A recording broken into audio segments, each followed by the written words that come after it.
Good morning from the fight capital of the world. We are here to get you ready for UFC 276, and this card is phenomenal. 2 title fights, 5, maybe 6 future Hall of Famers set to weigh in over the next 2 hours on this Hall of Fame weekend here in Las Vegas. This is UFC 276, the official weigh-in show presented by Modelo. The stage is quiet right now, but in about 10 minutes, 24 fighters taking their turns on the scale.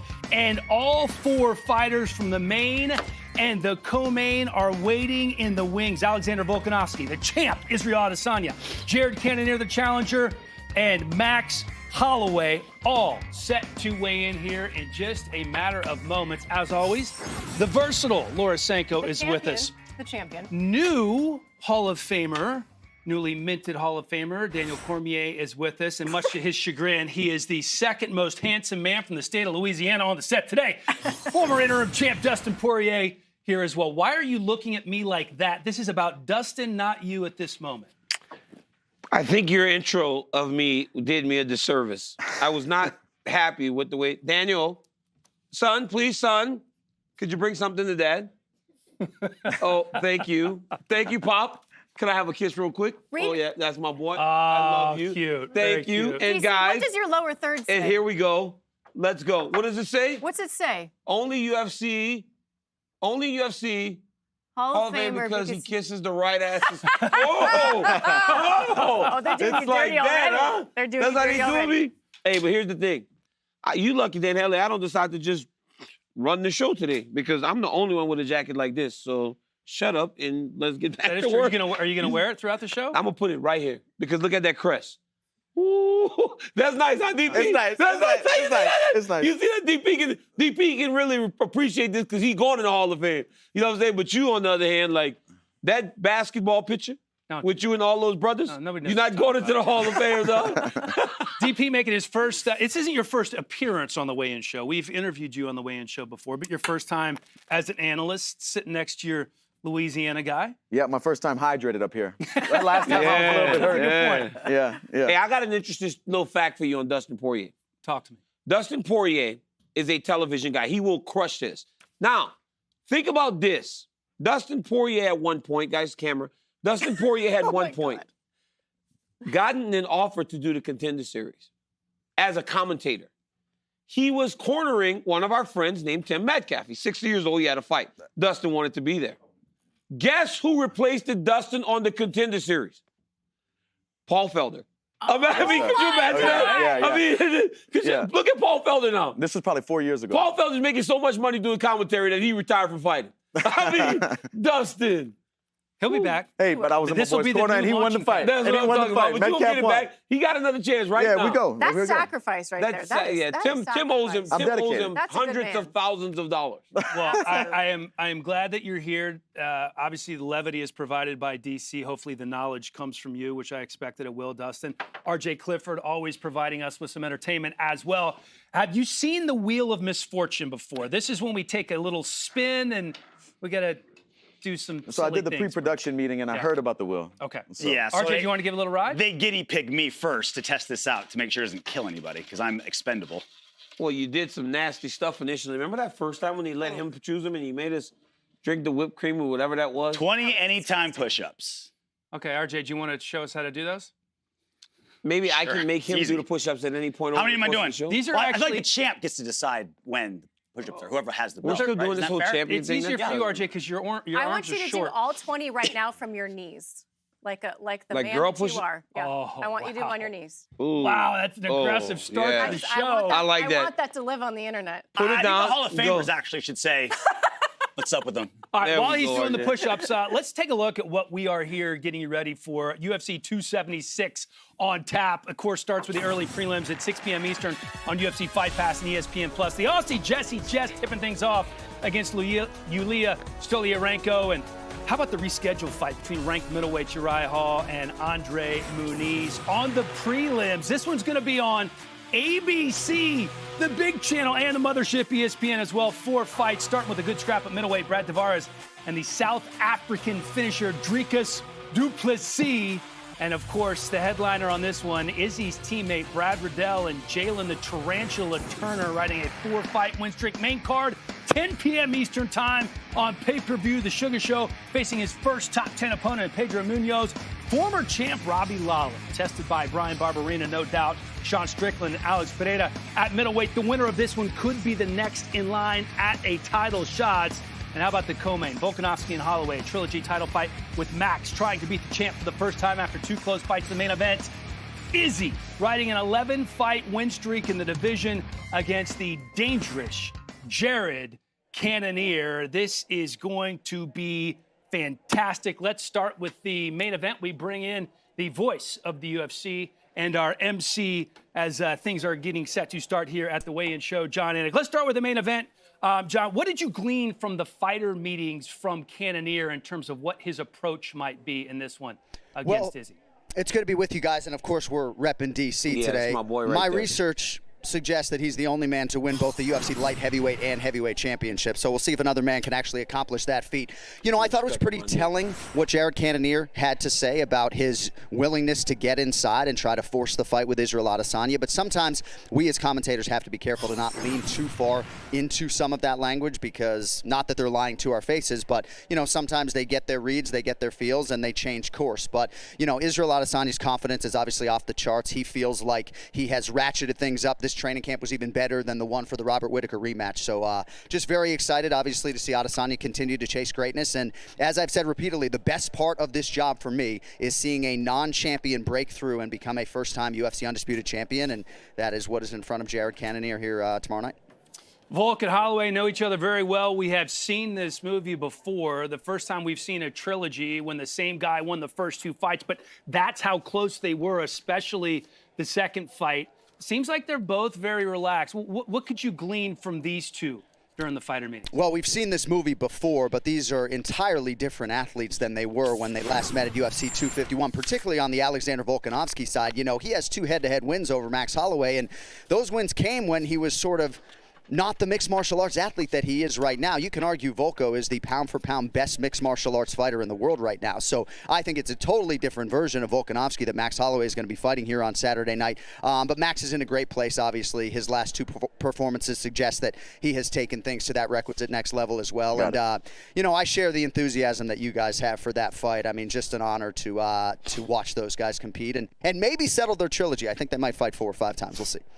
Listen, big space for Sean O'Malley. Obviously, he's one of the bigger names on the card, fighting his first top 10 opponent. But I have to adjust a little bit here based on yesterday's press conference. Sean Strickland absolutely took this thing over.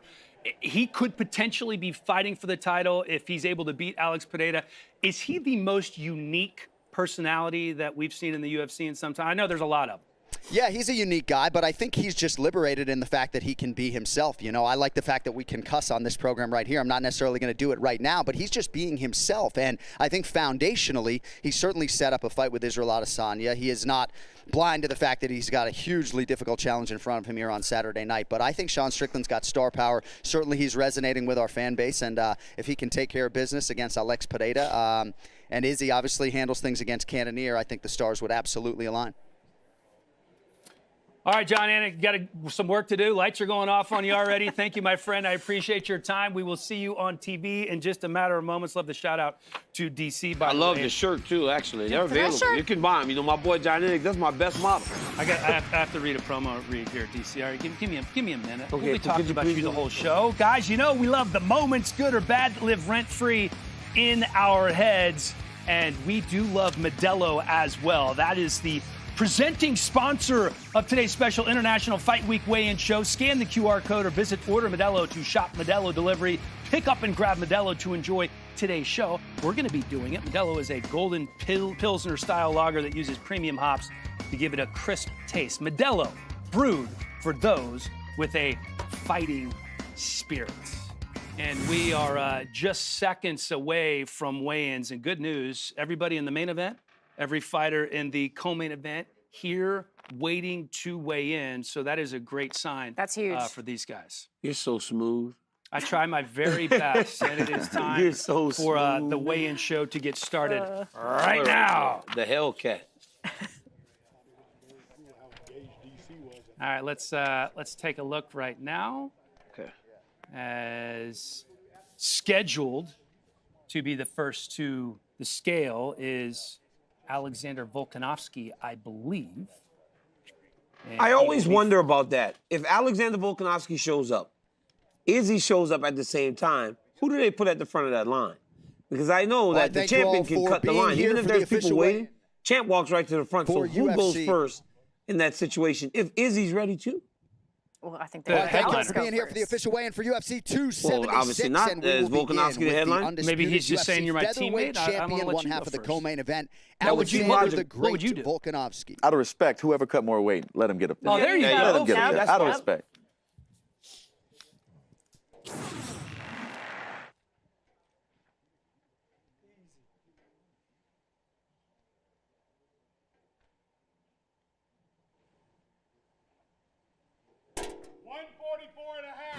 $144.5, the official weight for Alexander Volkanovski. It's crazy how he keeps getting better.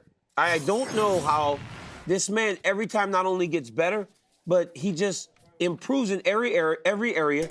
And we are always like at a loss for words for how he does not get tired. Teammate and the Regardless of how hard the fight UFC is, he doesn't middleweight get tired. champion, the last Well, he's like style Poirier. He's got that big Israel engine from having a big Adesanya. body earlier.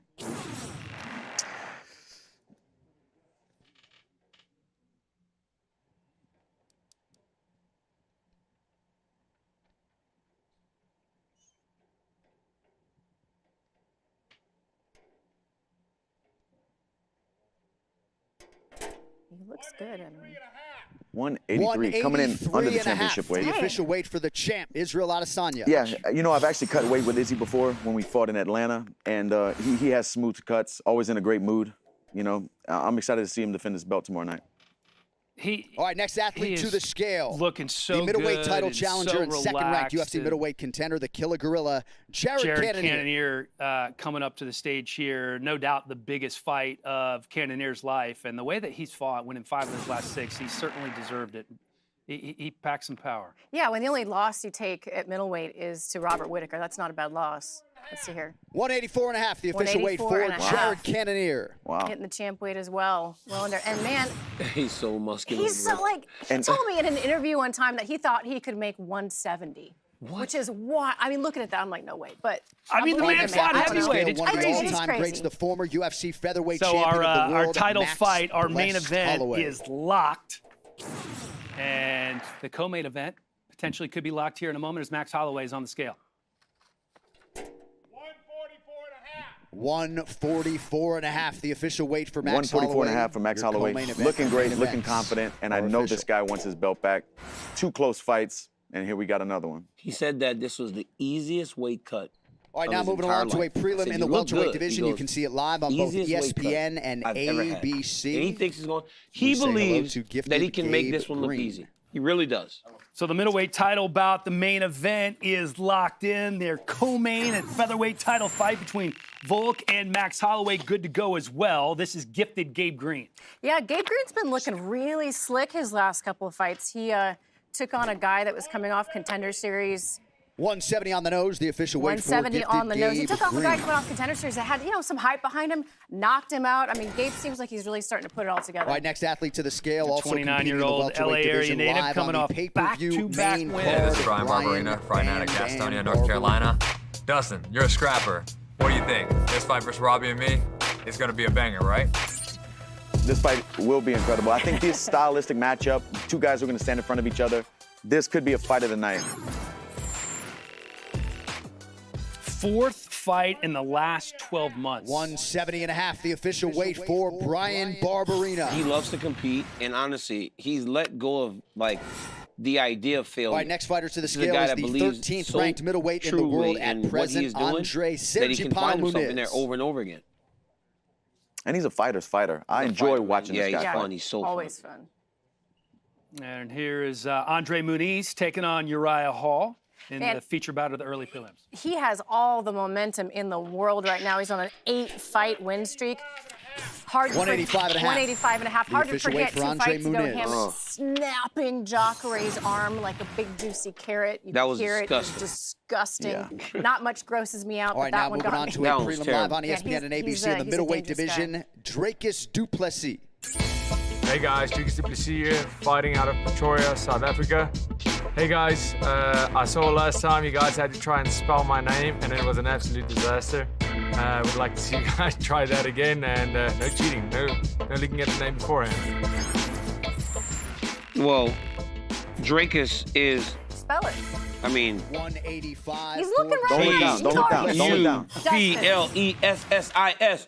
Duplessis. It's on the screen. It's on the screen. Drakus Duplessis. Moving on now to the UFC No one, bantamweight division as Drakus, we I say spelled it hello right, to my friend. Yulia Stoliarenko. Trust me, I have done my research. I am very in tune with who you are. You have never beat me in a spelling You were reading the competition, by the teleprompter. way. No, come on, don't do that. Don't Here do we that. got Yulia Stoliarenko, and she is proudly representing Lithuania. I called her fights in Invicta. 136 pounds, the And while official she weight hasn't, for Yulia 136 Stoliarenko. for Yulia Stoliarenko, she hasn't quite been able to put things together in the UFC, but man, this woman is nasty when she's on bottom. She's got 8 submissions, all of them by armbar. Our next fighter to and the that's gonna scale is serve her one well half of in the this featured matchup for prelim sure. live on ABC and ESPN in the lightweight division. 14th ranked contender Brad Quake Riddell. It's going so fast. It is going Yeah, fast. yeah. Sanko, the Quake, Brad Riddell, former world kickboxing champ from New Zealand. We've seen him a lot in Embedded, of course, because he is here with 2 other teammates who are 155 and a rather half. well-known. Yeah, The official weight 155 for and a half for Brad Brad Riddell. Riddell. And I mean, there's really something to that, right? To have not just the guys fighting on this card, but you had Carlos Olberg last week. Everybody from City Kickboxing peaking at the All right, next exact fighter to the same scale, time. And you kicking can off the tell main that energy card has really live on rubbed off on Brad. pay-per-view, the Sugar Show, Sean O'Malley. You know, Ryan Clark and I talked about Sean O'Malley last night, and he is good for the UFC. He's good for the sport. He's young. He's fun. And I believe that a lot of times he's underestimated because of the way he looks. It's the 135 for the Sugar 135 Show. pounds, the It's the official weight pink for the hair. 13th It's ranked the contender, tattoos. Sean Don't O'Malley. let any of that fool you. This young man is tremendously skilled. He has phenomenal striking. And I haven't seen it, but I hear that All right, on the next fighter ground, to the scale he's is his extremely opponent talented. out of the red And corner, 9th probably ranked Pedro bantamweight Munoz test contender, that. the young Punisher, Pedro Munoz. So here's Pedro Munoz, and it's the first top 10 opponent for Sean O'Malley. Debatable whether it's his toughest opponent, but certainly this guy is a battle-tested veteran. Yeah, and I trained with him down in South Florida. I got to watch this guy last month finish out his training camp. 135 and he was and a half pushing for the pace. Pedro He's Munoz. very ready for this fight. And if Sean does have good jiu-jitsu, we'll definitely find out with Pedro because he is a beast on the ground. All right, next fighter to the scale is the 12th ranked UFC middleweight contender, Brad Tavares. No. And here is Brad Tavares coming to the stage.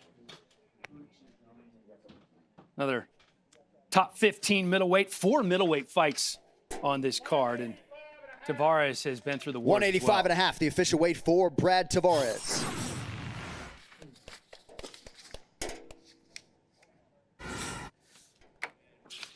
And Brad is a tough veteran, been around a very long time, has 5 first-round finishes. All right, next fighter you know, to the scale in the to UFC get there is one thing, to flyweight stay there division, like he former has is world another title thing. challenger and He's 10th grizzled. ranked contender, Jessica Eye. Longevity matters in this game. It does. It's Yeah. impressive, DC. Here comes Jessica Eye. She's back in Cleveland with her original fight team. You know, Jessica has had a long career. She's been in the UFC for a long time. She's seen some extreme highs. 126, the official 126 weight for for Jessica Eye. She's had some disappointments, but she feels as though now, back in Cleveland, back with her original team, out of Vegas, that she can put everything in order to make a run back at the title. And you got to understand, she's been here for a while. And that whole time she's All right, been moving ranked. on now to So a we know prelim how in the special welterweight and division, good and we say hello Jessica Eye to has mixed been martial to the arts UFC. royalty, the UFC legend, Donald Cowboy Cerrone. Cowboys had a couple of fights canceled, been in fight shape for a few weeks Man. now. Finally seen him That's go. rough. That's rough. Back-to-back cuts for this guy.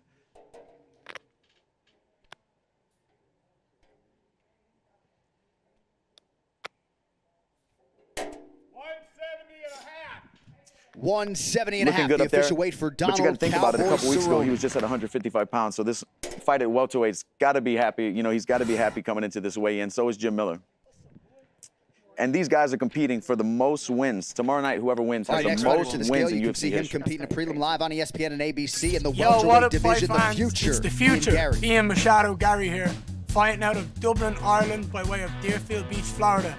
DC, you put me in your top 5 under 25 fighters. There's a reason for that.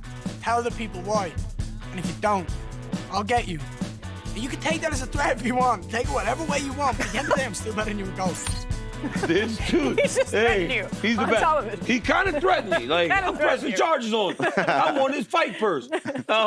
Ian Gary is a tremendous talent. He really is, man. The kid seems to have it. He's funny. I just ran into him in the back here, and I told him, I go, hey, you and I on the golf, you know, I'm not good. The dude shoots in the 70s, but I'm doing this, right? And he's confident, and I go, I'll beat you. He goes, how? I go, because you're so young and confident, you'll give me too many strokes, and I'll get him, you know? I always do it. Gaethje shot an 85. I shot a 110, and I still won the bet. I just take strokes. 110 is I love very how kind. proud for you are of bamboozling people. Like, you're just so proud They're of it. so stupid that they like. I just hustle them every time. And Gaethje still, he'll do it again. Fighters, you got to just fight gotta their learn. ego. Get their ego. You guys ready for a little rapid fire? Oh, And do please. you remember Oh, what our let's do it. tradition is with rapid fire? RJ, can you bring the Modelos up? Are we really drinking this early in the We show? are. It's really nervous on TV, so we have to drink on the job. Okay. Just it's for him. Yeah. No other reason. Normally we wait till way later in the show. This is gonna be a early. train wreck. This It is is, gonna be a This train is going wreck. to be an absolute train wreck. Time for rapid fire presented by Modelo. Oh yeah, cheers! Congratulations, DC. Oh, to what? Again, please you. remain. you know I was To the about to jacket. do In that. your There you go, to the jacket. I was dog. about to do a really good cheers, but then you had that Please, Laura, attitude. please, please. All right. Congrats, you deserve it. All right, you guys ready? That's all I'll say.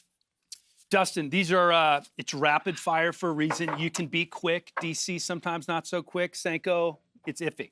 All right. Shoot. Okay. Buy or sell. We will start with Laura. Izzy's activity as a UFC champion has contributed to his success. Buy or sell. Oh, I buy that. Absolutely. Anytime that you can maintain that activity, you're going to keep your skills sharp and seeing different looks. Sorry, this is rapid fire. Yep. Oh, an evening with Laura Senko. Like, yeah, you know what I'm saying? Like, Everything All right. turns into a fireside chat. fireside Keep your chat. up. Buy or sell.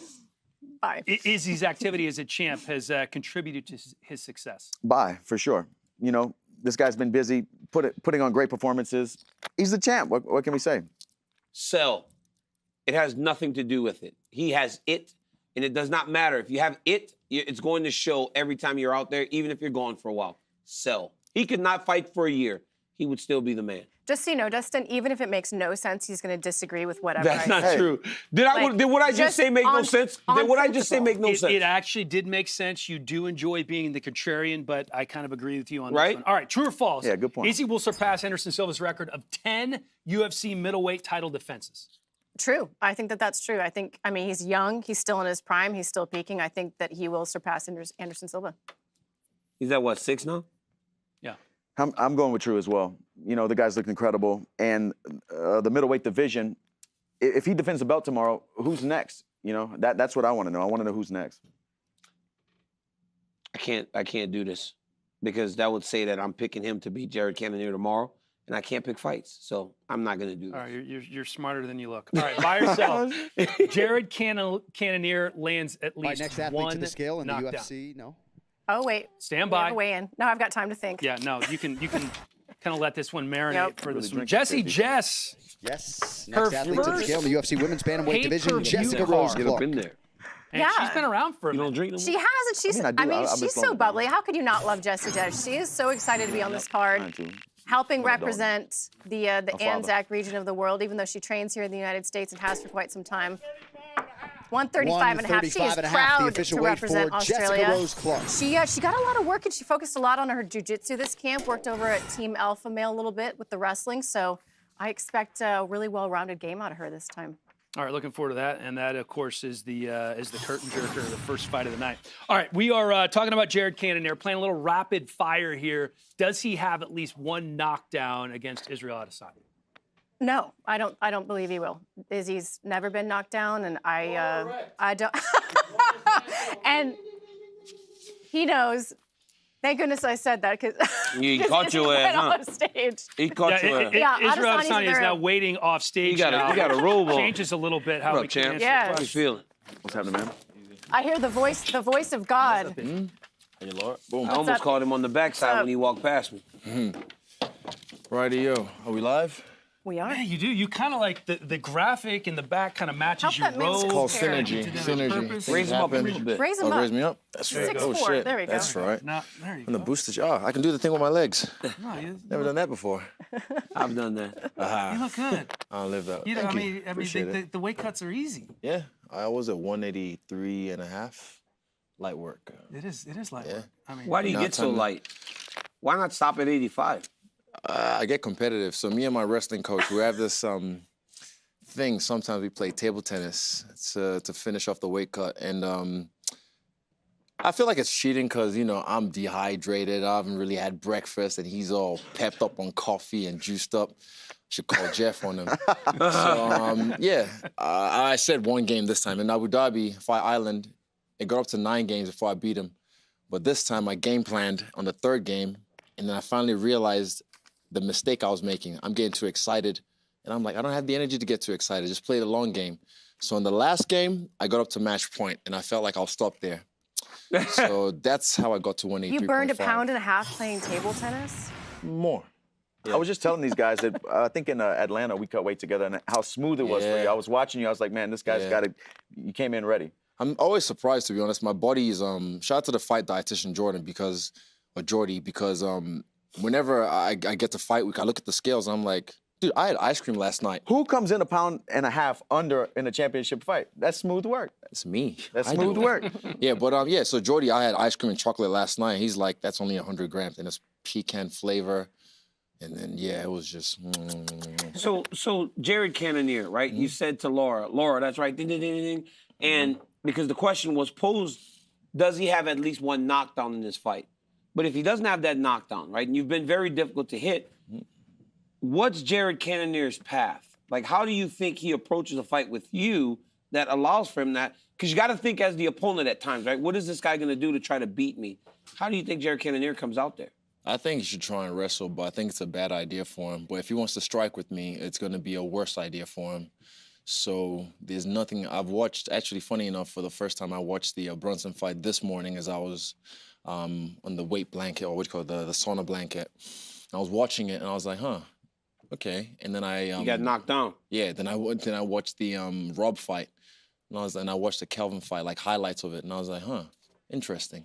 But it's not too late, though. Right, because you can't implement those things that you see. Right, you see those my holes. coaches have done that. This is why I have my coaches. They've done all that. They've studied the tape. They've watched all that, and then they get the right sequences, and then they draw that into me leading up 12 weeks out. And then when you watch it, you're like, oh, I see why. Yeah, I'm just feeling it. I'm just doing it. Sometimes I don't watch. The Costa fight, I didn't watch anything. I literally didn't watch. I thought, well, maybe I will on the day, and I just like, no, surprise me.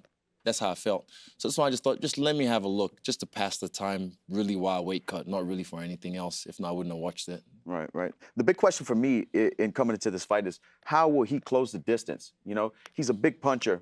Everything he does, I was there cage side his last fight. Everything he does is 100%, all power. How does he close the distance and get inside with you? I hope he keeps that same energy. Yeah. Everything all power and aggressive. Be I think he will. Yeah, so. That's such a problem against you. And I don't know how people. Don't tell him. Why are you telling him? I don't know how people. This is my Why are you job. telling him? I just don't know how people don't know this yet. I don't know how people don't know this yet. They should. Well, I mean, a lot of people don't know this game the way we do. And I just think it's easier said than done. When the cage, When you're in this. there, when you're in there, then it's the best representation of this is the first round, the way Costa was looking at me, and then the second round, how he was looking at me. That's the best way I can describe it. When you take a man's soul. It was like, oh shit. Exactly.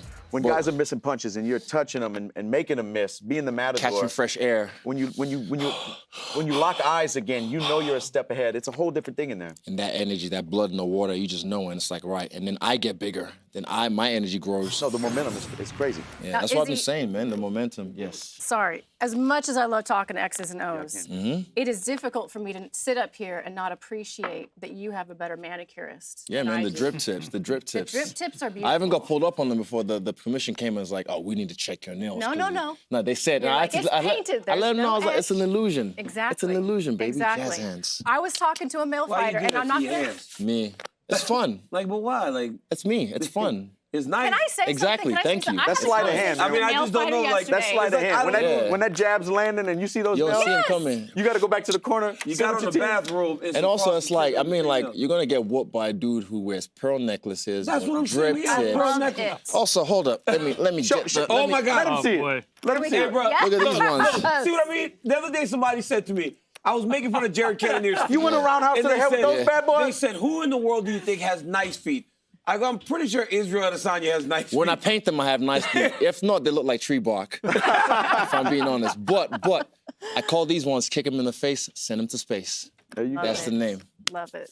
I was talking to a male fighter friend of mine. I'm not going to say who, but he was like, "That's weird." I was like, "No, no, Dude, look With at all Chuck due- Liddell. Listen, with all due respect to your significant other, it is hot. I'm Yeah, telling you, the thank you. nails are hot. Appreciate and it. like you said, who wants to get jabbed by some French? Who tips? wants I a love it. roundhouse to the head with those bad boys? Yes. Everyone gets them now. Everybody gets They get them now. I give them for free. I do have you're such a smart fighter. You're such a smart guy. You're always looking about what's ahead. You've talked about Pereira and Strickland and the fact that those could be the next in line. There was so much back and forth with Strickland yeah. yesterday in the press It would have been conference. boring without him. But it seemed like you got annoyed with him a little bit. Were you annoyed? Not annoyed. I meant it. I wish fucking Jeff was lacking, and Better was lacking, and Franz too was lacking, because there's fucking so many cameras around. How you miss me smacking him on the ass? And Oh, you know did? What? You know what he's like? He turns, oh, hey man, don't do me like you did that Costa guy.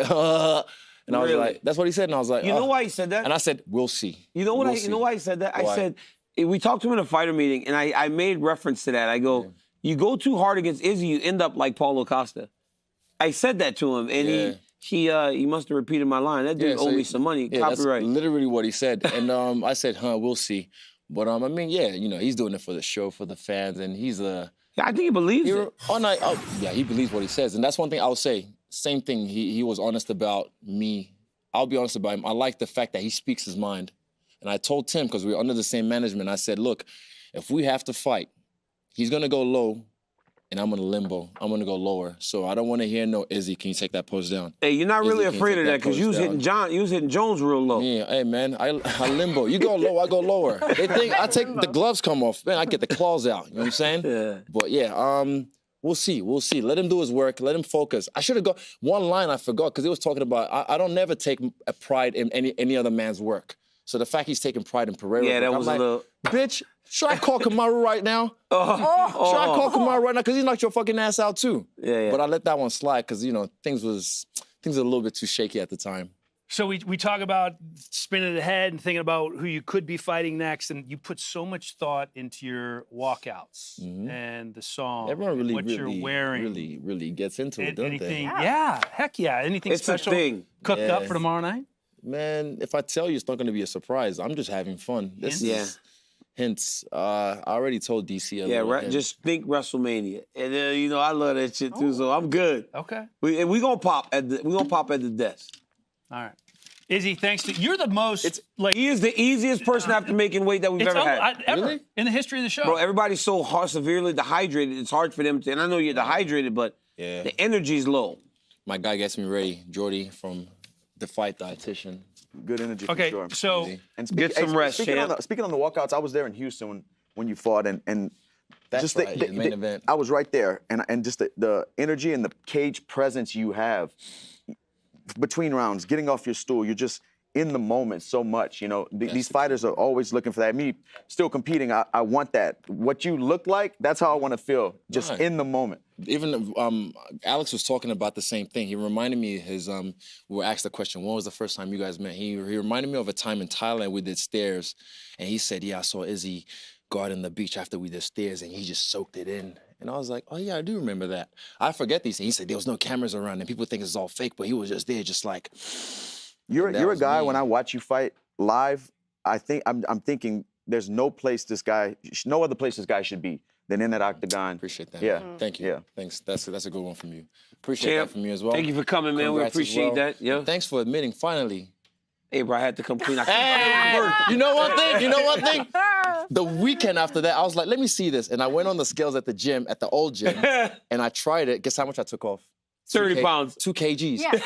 And I was just like, what? DC. He tried to How sell dare you? Yeah. But, hey, you're class act. My man, I appreciate it. Nice That's talking to our you. Easy. Thanks, man. No Good worries. luck Thank with you, guys. everything. Yes, no worries. Appreciate it. Champ, good luck The tomorrow. champ. Enjoy yourself out there. Israel Adesanya, as we look at the numbers, an 11-fight middleweight winning streak, 12 knockdowns. How about the strike defense? I mean, this guy, he's as close to perfect as you can be in mixed martial arts. Dustin, you said it. I think that's the greatest compliment one fighter can give to another. I felt it. I saw it firsthand in person, and I felt it. Just the way this guy moves, and he's breathing in the arena when he's in there. It's special to see. He's a special individual. All right, so we are back to rapid fire, and it is a question involving Izzy and his opponent, Jared Cannonier. Do you see Cannonier getting a knockdown in this fight? Oh, man, I don't think so. I don't think so. I think like I just told Izzy, I think the closing the distance is gonna be what Cannonier has to do, but it's also the most dangerous thing he needs to do, because that's when Izzy's gonna throw these long punches and snipe him from range when he's trying to close the distance. You know, that aggression can be used against you with a guy like Izzy, who's a matador, Next who will athlete touch you to and the make you miss. scale. Night Competing in the with UFC Dustin welterweight. Poirier. Usually with Dustin Poirier. I mean, it's supposed to be rapid fire. Dustin talking for 2 minutes. I mean, dang, don't you hear rap?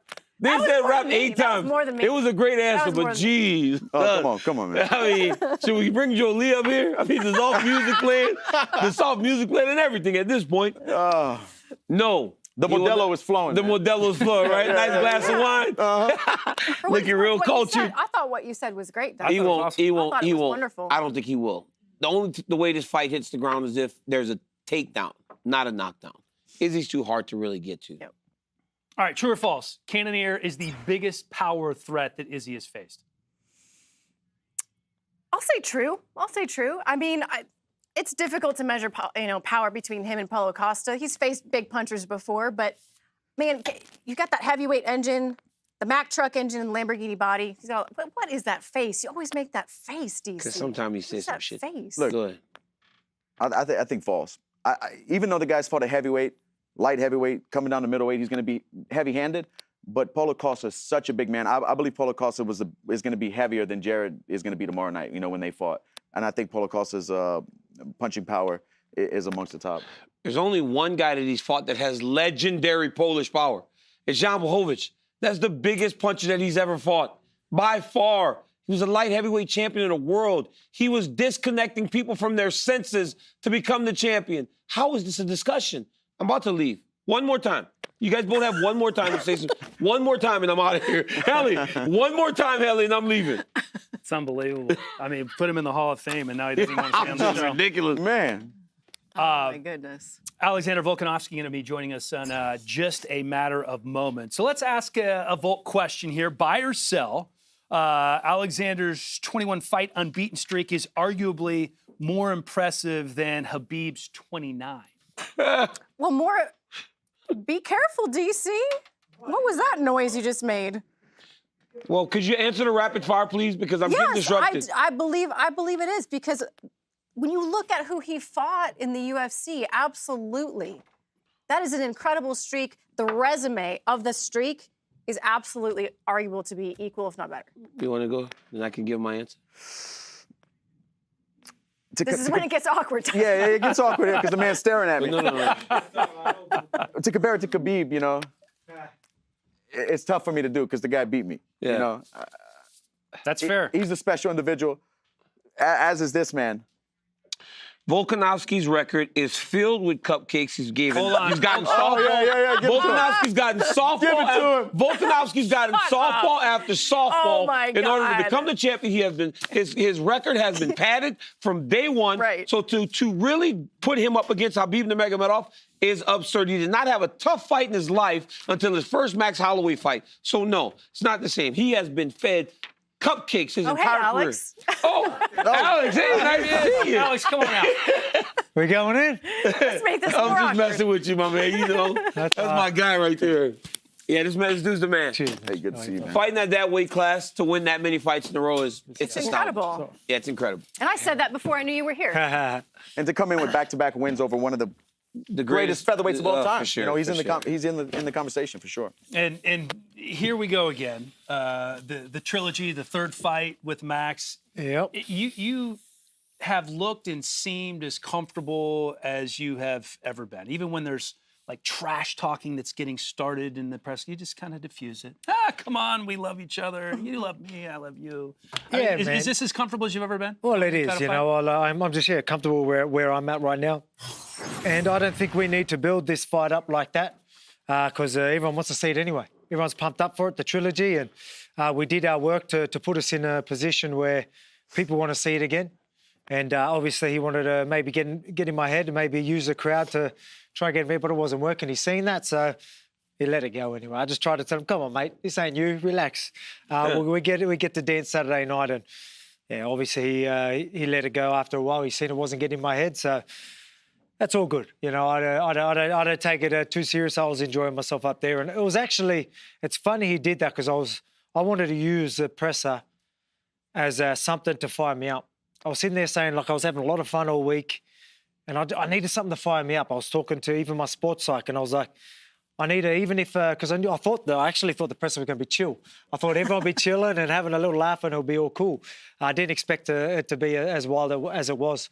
But I was saying, like, you know, I'll probably just try and use the crowd just to fire me up and get that blood boiling. And I didn't need to. He started trash talking and it worked. And it just worked in my favour. I'm like, that's why I even went face to face. And I was like, thanks, I needed that. Were you having a difficult time? Were you having a difficult time getting up for it? I mean, it's not that I wasn't motivated, but I mean, I think I was just enjoying myself too much. Yeah. But I mean, I wanted to fire myself up and be like, hey, I need to go out there and, you know, and do my thing. And I want to win every exchange out there. I don't want to sit there and just have fun out there. You know, I want to punch him in the face and I want to be there and fire myself up and do damage. Be ready for it. Be ready for him to come forward and be in my face. And then me ready to accept that and go, bring it on. Let's go. I needed something to fire me up, and that's exactly what he did. Do you expect his approach to be more like the last fight as opposed to the first fight, coming out of the gates a little quicker? I think he's going to maybe change it up a little bit, but it will be more. I think he's going to try and pose his will more. I think he's going to try and just come forward and maybe overwhelm me, even though before he was still trying to volume strike but still get out of the way. I feel like he's just going to be there and just want to go forward, and make me just, not really let me do my thing, which is going to be good because I'm ready for that. It means it's going to be a fun fight, so crowd's going to love it. You said you want to win every exchange. Mm-hmm. There's something a little extra in this one in terms of like really, really, really leaving no doubt and the role because this is a trilogy that's largely going to define your career. But all I need to do is win.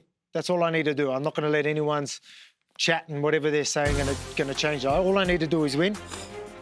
But in my head, I want to win every exchange. That's the mentality and my mental state I want to be in going in there.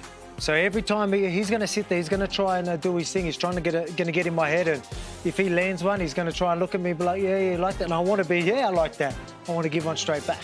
Every exchange, I don't want to give him one. If he does, I want to be straight back on him.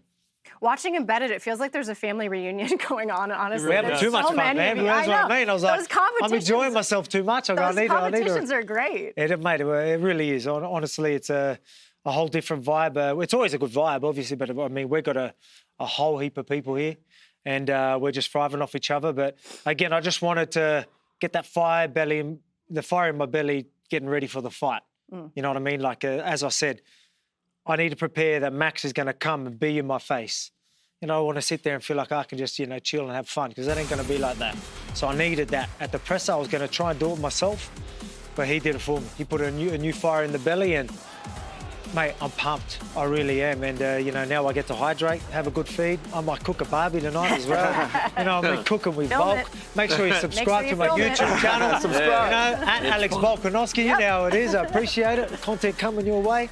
Alex, I've been involved in the trilogy myself. Appreciate the hot sauce. Hey, mate. Anytime, man. Let me know which one's a KO. KO's a little spicy. Ooh. It's spicy? It is. It's got some kick, yeah. Way too hot for you. I thought it wouldn't be because it's a sauce, right? I was like, it's got to be, but I was like, I think it'd be mild. So I had a good squirt. It's ghost pepper, man. It's hot. It was good, bro. Do we have the hot sauce here?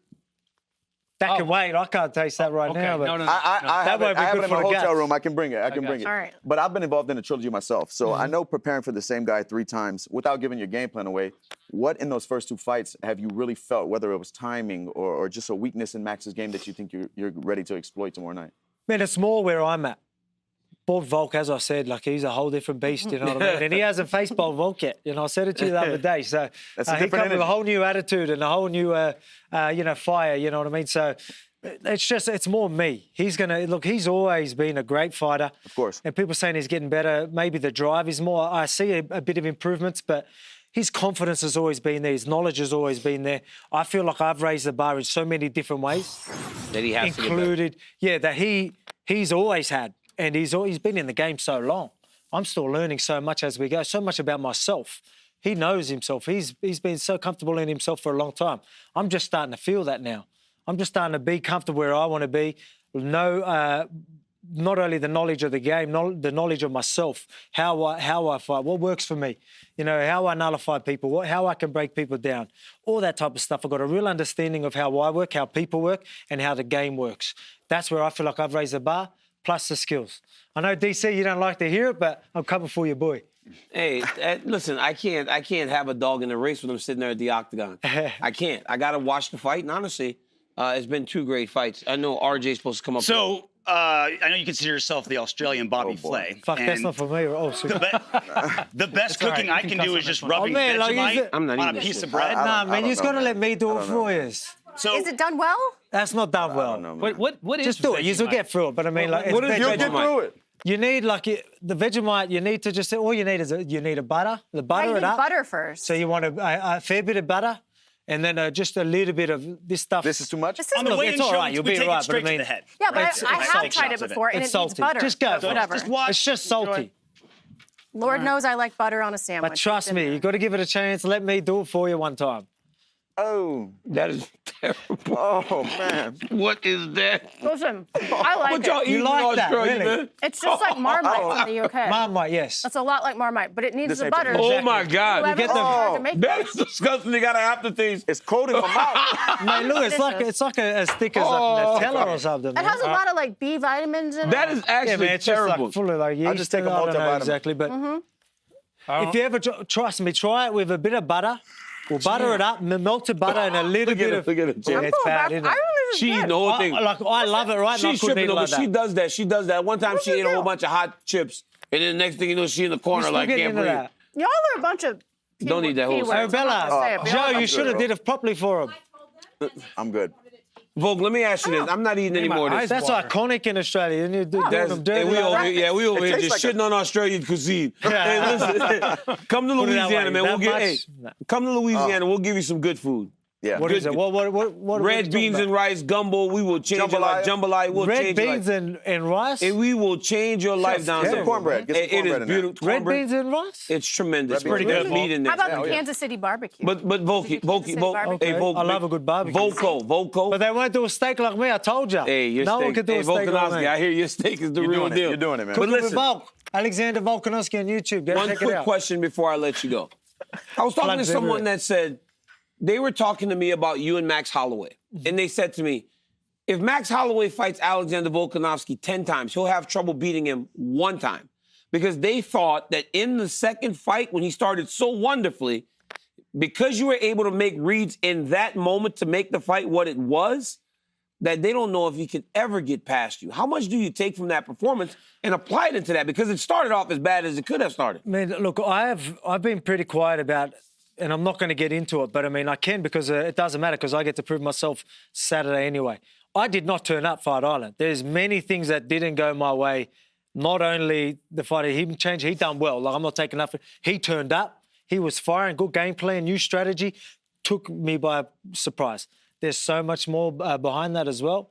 I won't get into it. But I did not turn up, and I still made the adjustments I needed to do and still got it done. So you agree with that thought? 100%, man. Like, you don't understand. The way I felt that day and, like, the way I'm going to feel Saturday night, there's a reason why I'm so confident. Trust me, there's so much more going into this and why the belief I have in myself. And, look, I got so much respect for Max and his skill set. But, I mean, where I'm at and how I am going to turn up on Saturday night, man, look, people know that's why I'm the favourite. But I mean, that don't mean nothing. 2-1 now. It's 2-1, and was 2-1 favourite. You're a 2-1 favorite. Yeah, almost Yeah, 2-1. look, that doesn't matter really, all that. But I mean, trust me, I'm going to turn up. I know he's going to turn up. Even if he actually looks good on the scale, I thought if he has a bad weight cut, it doesn't matter because he always turns up. He said He that will was always the turn easiest up. weight cut. Yeah. He looked it. So he's going to turn up. I knew that anyway. Even if it was a bad one, he always turns up. But the thing is, I'm turning up. You know, not only I turned up the first fight, I was there mentally, physically, everything was good.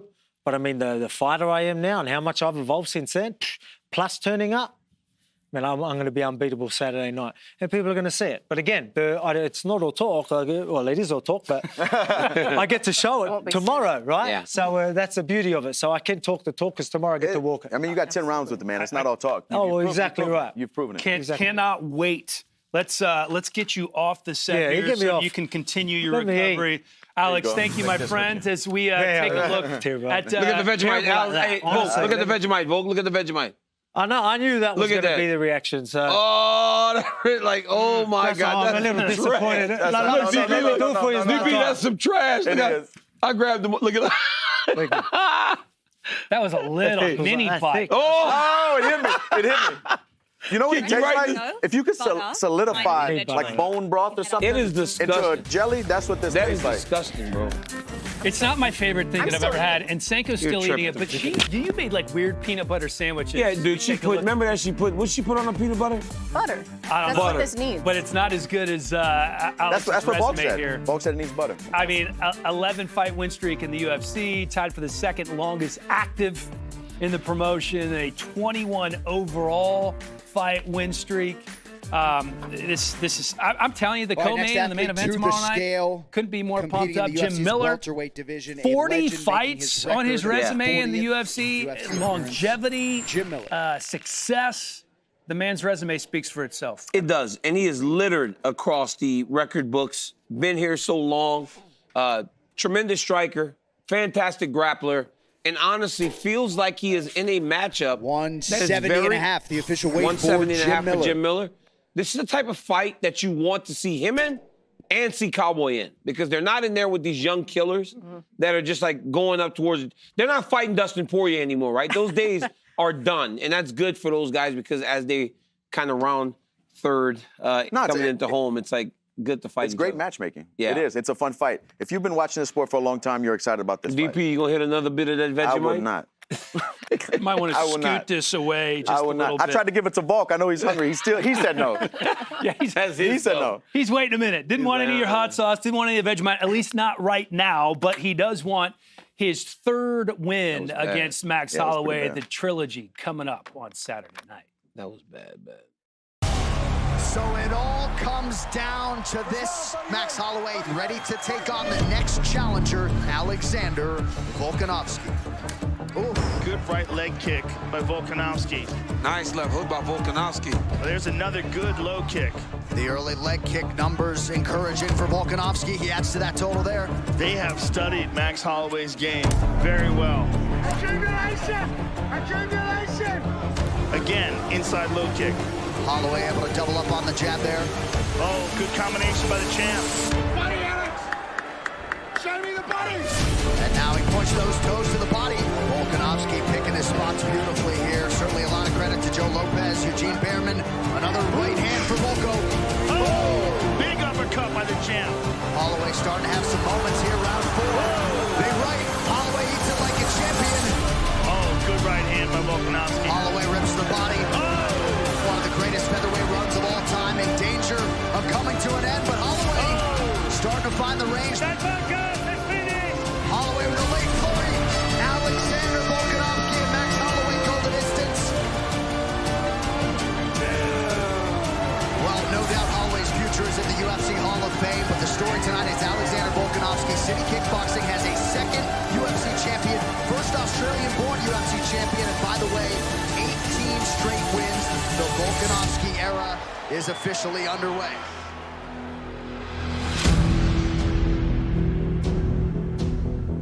Last December, UFC 245, Alexander Volkanovski became the featherweight champion, and he sort of felt like he was going to have to beat Max Holloway twice to begin the Volkanovski era. He'll try to complete that two-part series here tonight. Max Holloway walks in here, and he believes he reclaims his title tonight. The first fight, he's doing a lot of touching and moving.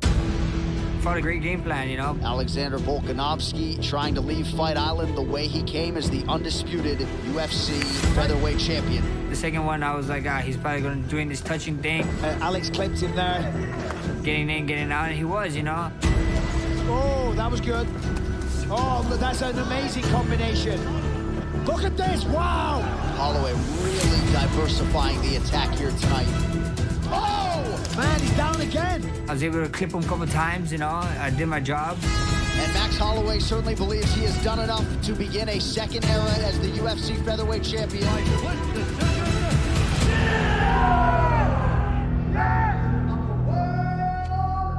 I thought I did enough. The world thought I did enough. Maybe one round for Volkanovski. Yeah. I feel bad for Max. But it doesn't matter. Volkanovski makes good on the first title defense. Controversial it may have been. All that matters is the 3 judges sitting octagon side, and they went the other way.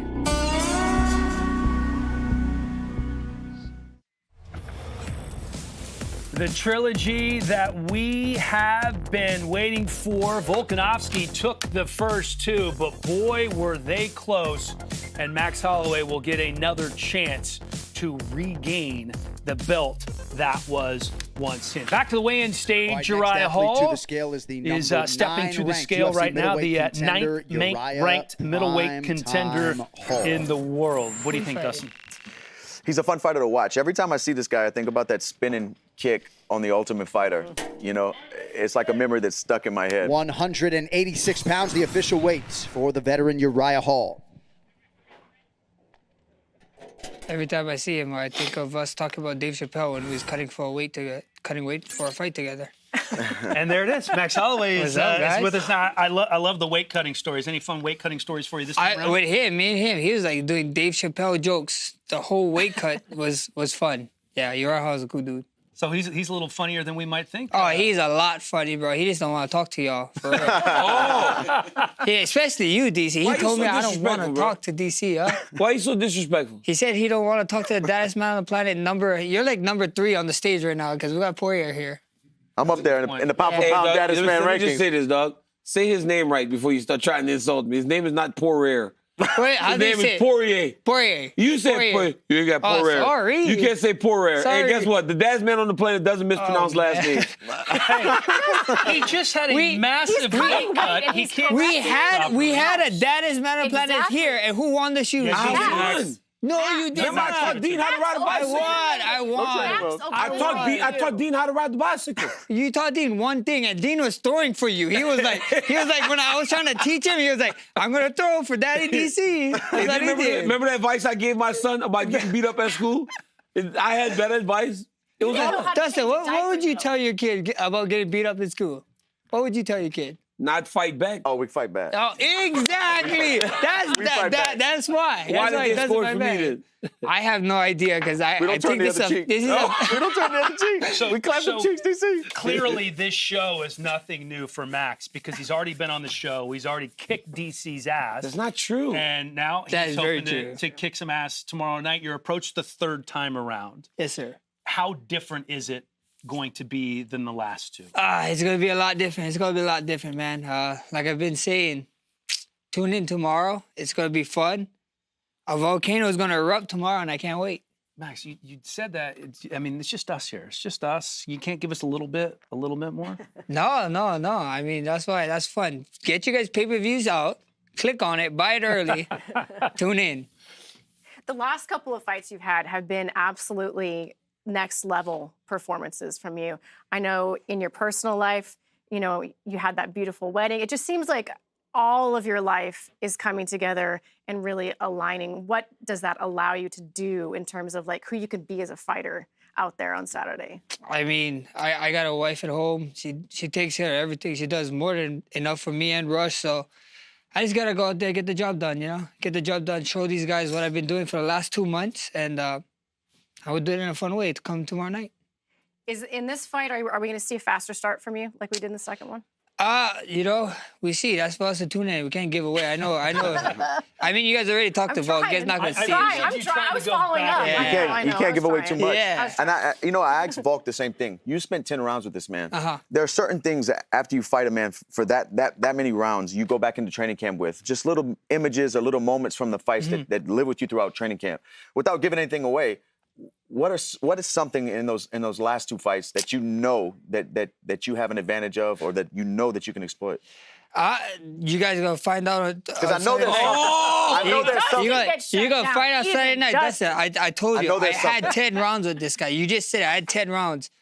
We'd be lucky. We'd be blessed if we go past 3, man. We found something. You guys gotta tune in Saturday night, and I'm gonna explode. I know you have something. There's something in there you took to training camp after those 10 rounds. It's gonna be fun. Max, have you noticed Daniel just rubbing the logo on his UFC jacket? Oh yeah, the Hall of Fame. That's awesome, you know. But I got a USADA. I got the Daddest Man on Planet jacket. I should have bragged and rubbed that up here. I stopped fighting 2 years ago, and I still got tested more than you. Cause I don't know what y'all got going on. No way. Yeah, He had an award last night. He did, Yeah. and guess what he did?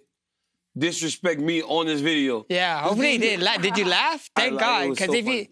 Well, you didn't laugh too hard. I know sold you. I was trying to make it like it wasn't funny. If he laughed too hard, he would have not been here today. Would have to fill in for somebody. Your back would have been thrown out. Oh, really? It's like that? See, right, this is the thing I'm talking about. Who needs enemies when you got friends like this? Yeah, right, yeah. See what happens? Next thing you know, I'm going to be tonight at Volkanovski house eating barbecue. Yeah, you want to? Oh, my God. I'm in the corner like, keep the camera off. Keep the camera off. No, I'm just kidding. Max, look, man, you have long been one of the best featherweights in the world. We think you're the best featherweight of all time. How important is it for you and your legacy to go and get this one back?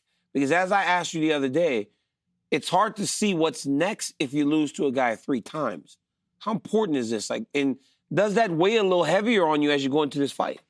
It's a legacy fight, you know. I mean, you guys might disagree with me, but every fight I go in, I think so. It's always on me.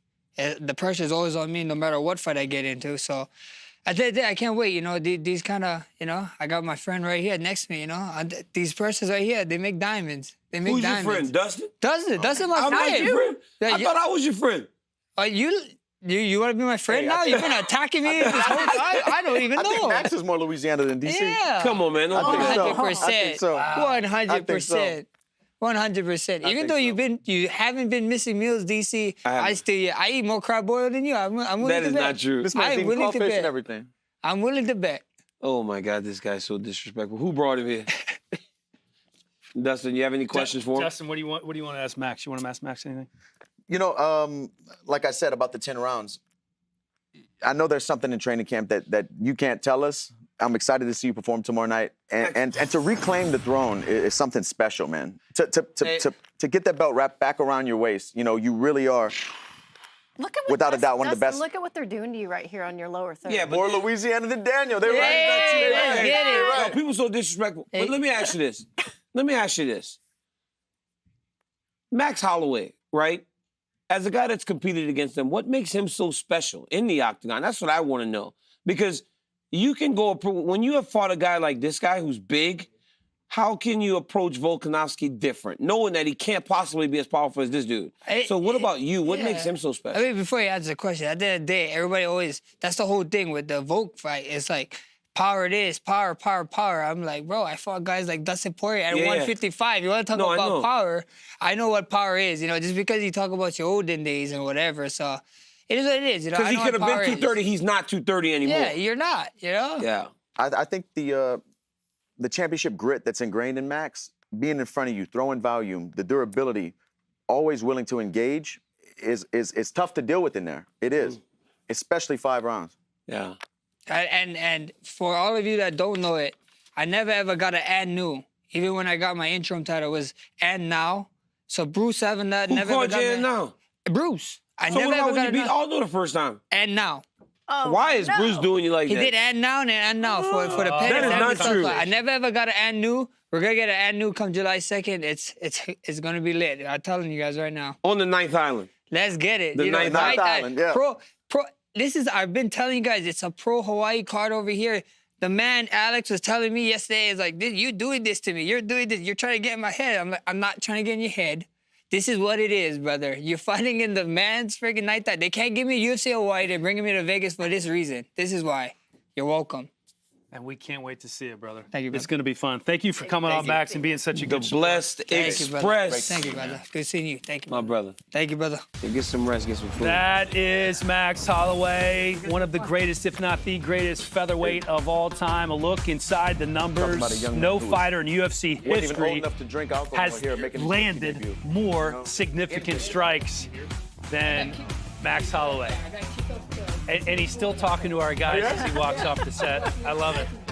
You know what I love more than anything, Senko? What? Is how You and I holding down the show yeah, right now? after weigh-ins, Escorted out. how these guys are still so spry and ready to go and eager to participate in the shows. We take a look at the guys who have yet to weigh in. Strickland, Pereira, Robbie Lawler, the Tarantula, and Macy Barber. So 19 down and 5 to go. Dustin, let me ask you this.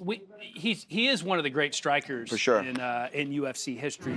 And obviously you've had experience with him and know him well. What is it about Max Holloway that makes him so special as a fighter? I think I just touched on it. Yeah, I mean, Are you going to interrupt him? I want him to reiterate. I want him to reiterate, Jeez. DC. Can you let our guest analyst answer the question, please? It's the grit, the volume, the willingness to engage in those exchanges, and the pressure from Max.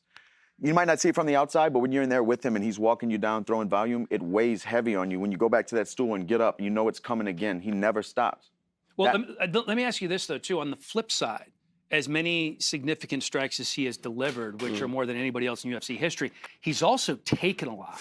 And he takes a lot per minute. And he's taken a lot, especially his last few fights. And I feel like, and I meant to ask him this, I feel like he gets a little agitated when you ask him about the strikes that he's taken.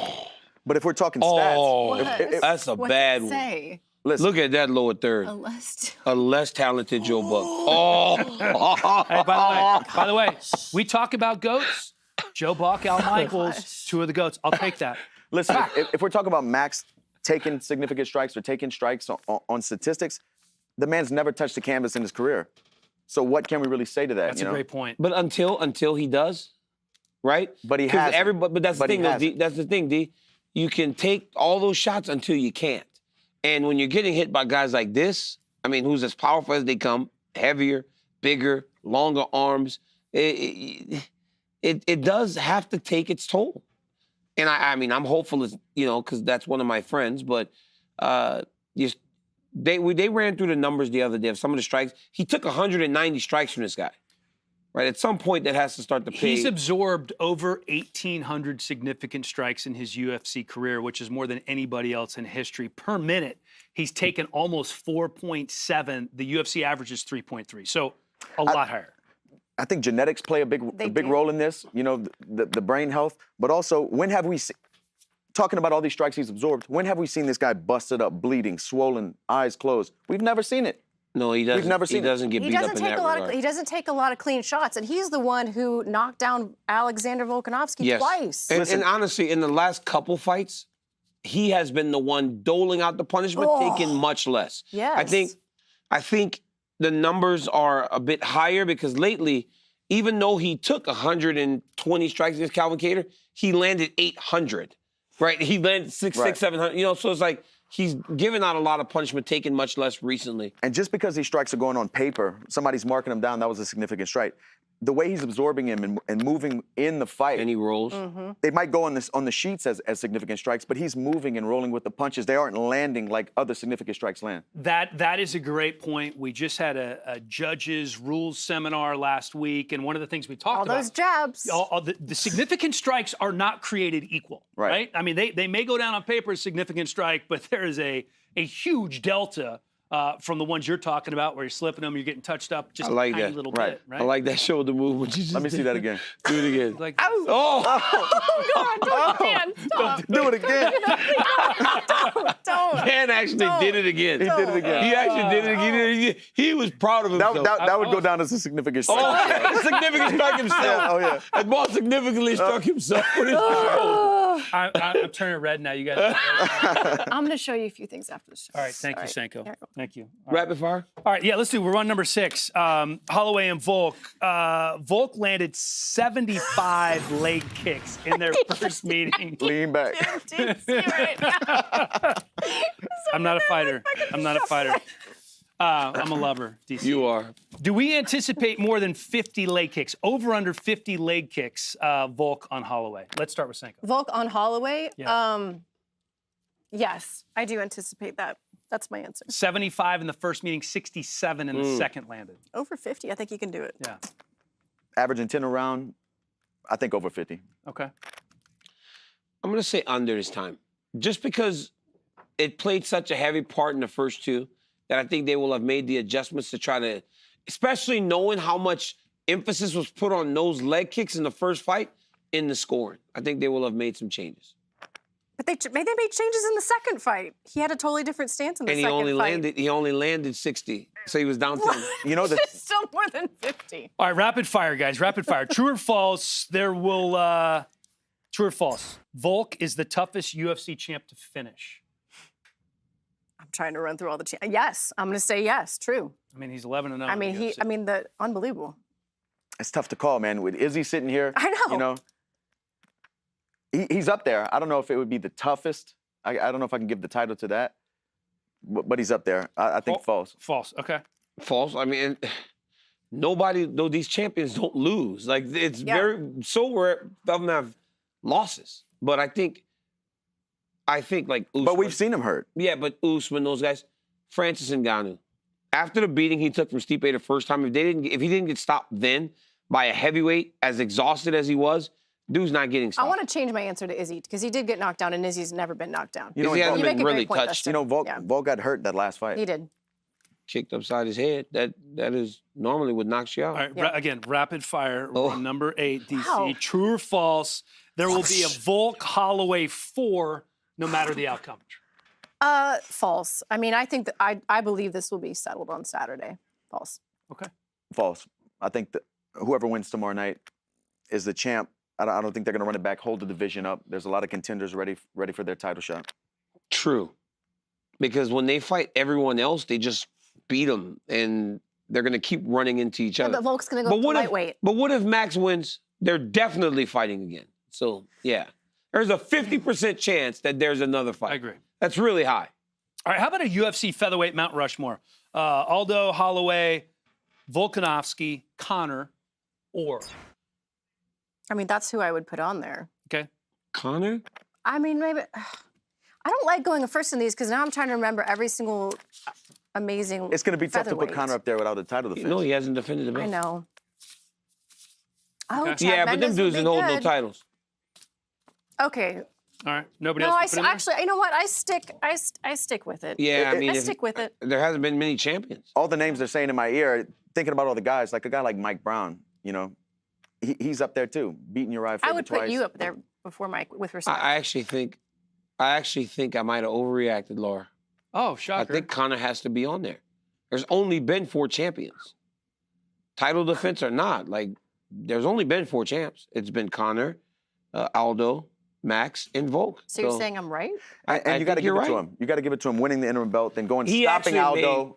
He actually made that division more relevant because for as good as Aldo was, it wasn't what it was until Conor won the belt. Rapid fire. My bad. All right, last one, guys, in the rapid fire game. Biggest X factor, Alex Pereira's distance control or Sean Strickland's mouth? I love Sean Strickland's mouth. Neither of those. I think it's going to be Sean Strickland's wrestling. I think he's going to grapple him. Can I just give a different answer? Sure. Yeah, there's my answer. All right, so Strickland, grappling. I think it's going to be Strickland's cardio. He was down at American Top Team a month ago, helping one of our guys get ready for his fight, and this guy's cardio is insane. Takedown defense of Pereira. Wrestling of Strickland, takedown defense of Oh Pereira. my God, you agreed with me twice in a row. In a row. I'm scratching my head. Yeah. Are you feeling okay? I don't know. I might be sick. Time now to say thank you to Modelo, the official beer of the UFC, for bringing you the weigh-in show today. You can scan the QR code or visit ordermodelo.com to shop Modelo delivery and pick up and stock up for the rest of International Fight Week and UFC 276 this weekend. Modelo is a brand that came from small beginnings and never gave up. That's the fighting spirit. That's what makes a lion. Modelo, brewed for those with a fighting spirit. We do have a trilogy on the card this weekend, Volkanovski and Holloway. The first trilogy that we have seen where one fighter has won both of the previous two fights. So very much looking forward to that, which makes us want to... Trilogies, you say? Trilogies, RJ. I knew that would get you up here. I mean, on the set. stars on this set: Izzy, Volk, Max, stage manager RJ. Well, let's start. We do have to Main start event. with the Hall of Famer, or DC's going to be upset because he's obviously very engaged in the show. He's sitting there texting the whole time. I was trying to look at something on my He's phone. tweeting about how he's sitting next to stage manager RJ. There you go. All right. Trilogies. You ready? Yeah, top 5. All right. Top 5 trilogies of all time. In mixed martial arts, I have GSP Hughes. I have me and Miocic. I mean, that Miocic Cormier trilogy had everything. Velasquez dos Santos. I have Chuck versus Randy. And lastly, I have Frankie Edgar and Gray Maynard, because those two guys, the third fight in Houston, it just played out the exact same way every time, where Frankie just showed how tough, durable, and truly a champion he was to go through. He got knocked down 11 times against Gray Maynard and somehow kept it to a draw. That speaks to what that trilogy was. So that's the legend of Frankie Edgar was born. It was born in that trilogy, yes. My top 5 trilogies, it was hard for me to not put Frankie and Maynard in this. You didn't? I didn't. Liddell Couture, Penn Hughes, Velasquez dos Santos, me and Connor. Yeah, oh man. And here's the one right here that people forget about. Sam Stout, Spencer Fisher. Those first two fights were incredible. So smart. That was good. That was good. All right. He's just so smart. I'm going to go with my number 1 first. I've got GSP versus... What is... I don't think you were fighting yet then. Who is Spencer Fisher? Did you really say that? Who is that? You don't See? You know who he is. I know who Sam Stout is. Get out. The insult. Yeah. That's not an insult. You're a Hall of Dustin, Famer. You need to know the take that history. jacket away. Hey, guys, Laura has the stage. Go ahead, Laura. Number 1 trilogy of all time, GSP versus Matt Hughes. That was an absolute changing of the guard. Number 2, Couture Liddell. Classic, golden era of the UFC. Number 3, DC Stipe. Number 4, JDS Kane. And number 5, Rampage Vanderlei, because it was pure violence the entire time. We almost got the same list. Do we? Yeah, we're missing just one. Great job. Yeah, thanks. I have a very similar list, but I cheated a little bit at number 5. I went Gilbert Melendez, Josh Thompson. I know it was in Strikeforce, but UFC fought Strikeforce. They both fought in the UFC. Every single fight, every single round of that trilogy was competitive. It was good. Liddell Couture, because that launched the UFC in a big way, both the Ultimate Fighter coaches, and it was brutal. GSP Hughes, like you said, changing the guard, super dominant champion to another super dominant champion. Edgar Maynard, for all the reasons that were so eloquently said about it. And Rampage Vanderlei is my number 1 because of the sheer violence. Yes. Rampage, getting kneed, falling through the ropes in pride, blood spurting out of his face, and he gets revenge in the UFC. I'm a sociopath. I like the violence. I was about to say, that is just bad, man. Yeah. That you would like that. What do you think we're doing? What do you think you're doing? Why in are we all cages? here? That's why we You're all sit there delivering and like violence. that. But in the violence, though, that's why we're always like, oh my God, I can't believe that just happened. Like, not everybody. But give me more. likes it. Oh, that's gross, but I want to see it again. They're like, hey. Back to the weigh-in stage we go. This is Alex Pereira, former 2-division champion, Glory kickboxing. And, of course, we remember him most for beating Israel Adesanya in 2 kickboxing matches. 184 and a half, the He's a big official dude. weight for Alex I was very Pereira. surprised at the size of his hands, Helen. Like, when you shake his hands, they're massive. And now I was like, okay, now I understand why this guy hits so hard. His hands are huge, bro. It was like baseball Did you do mitts. the thing where you made him like... No, he just compare grabbed hands it. with Like, he you? shook my hand. And I was like, dang, this dude's got big old hands. And just a tremendous kickboxer. And I believe that in the last fight, he showed an ability to survive on the ground that should make these wrestlers a bit concerned, because he got back up a couple times and also didn't find himself in too much trouble when he got taken down. You think Sean's going to try to wrestle? I think Sean's going to have to try to wrestle him at some point, because if he doesn't, he's going to start getting pieced up. Well, there was no wrestling when he took on the champ Israel Adesanya as a kickboxer and won 2 of those. The last style bender, I think in the back of his mind, would very much like to see him in the UFC octagon at some point. Here's a closer look at Izzy. Middleweight champion Israel Adesanya represents City Kickboxing, an oceanic super camp with an ever-growing crop of UFC staples. Try a leaping left hook or step over right hand as well. Such as lightweight Dan Hooker, flyweight Kai Kara France, and even some who will be joining Adesanya at UFC 276, like lightweight Brad Riddell. Walk in, walk in, walk in, walk in, walk in. And featherweight champion Alexander Volkanovski. Doesn't have to be kicking. That boom, boom, boom, what? Leaping left hook. This camp is a very special camp. When you get used to this, back the person up, because that's the real art of it. And then turn them, and then knee them. So many guys have fights at the moment, big fights. Now gonna grab some mitts now, mitts. And they're all gonna be peaking at relatively the same time. That's it, that was the one. This energy I haven't felt since before COVID.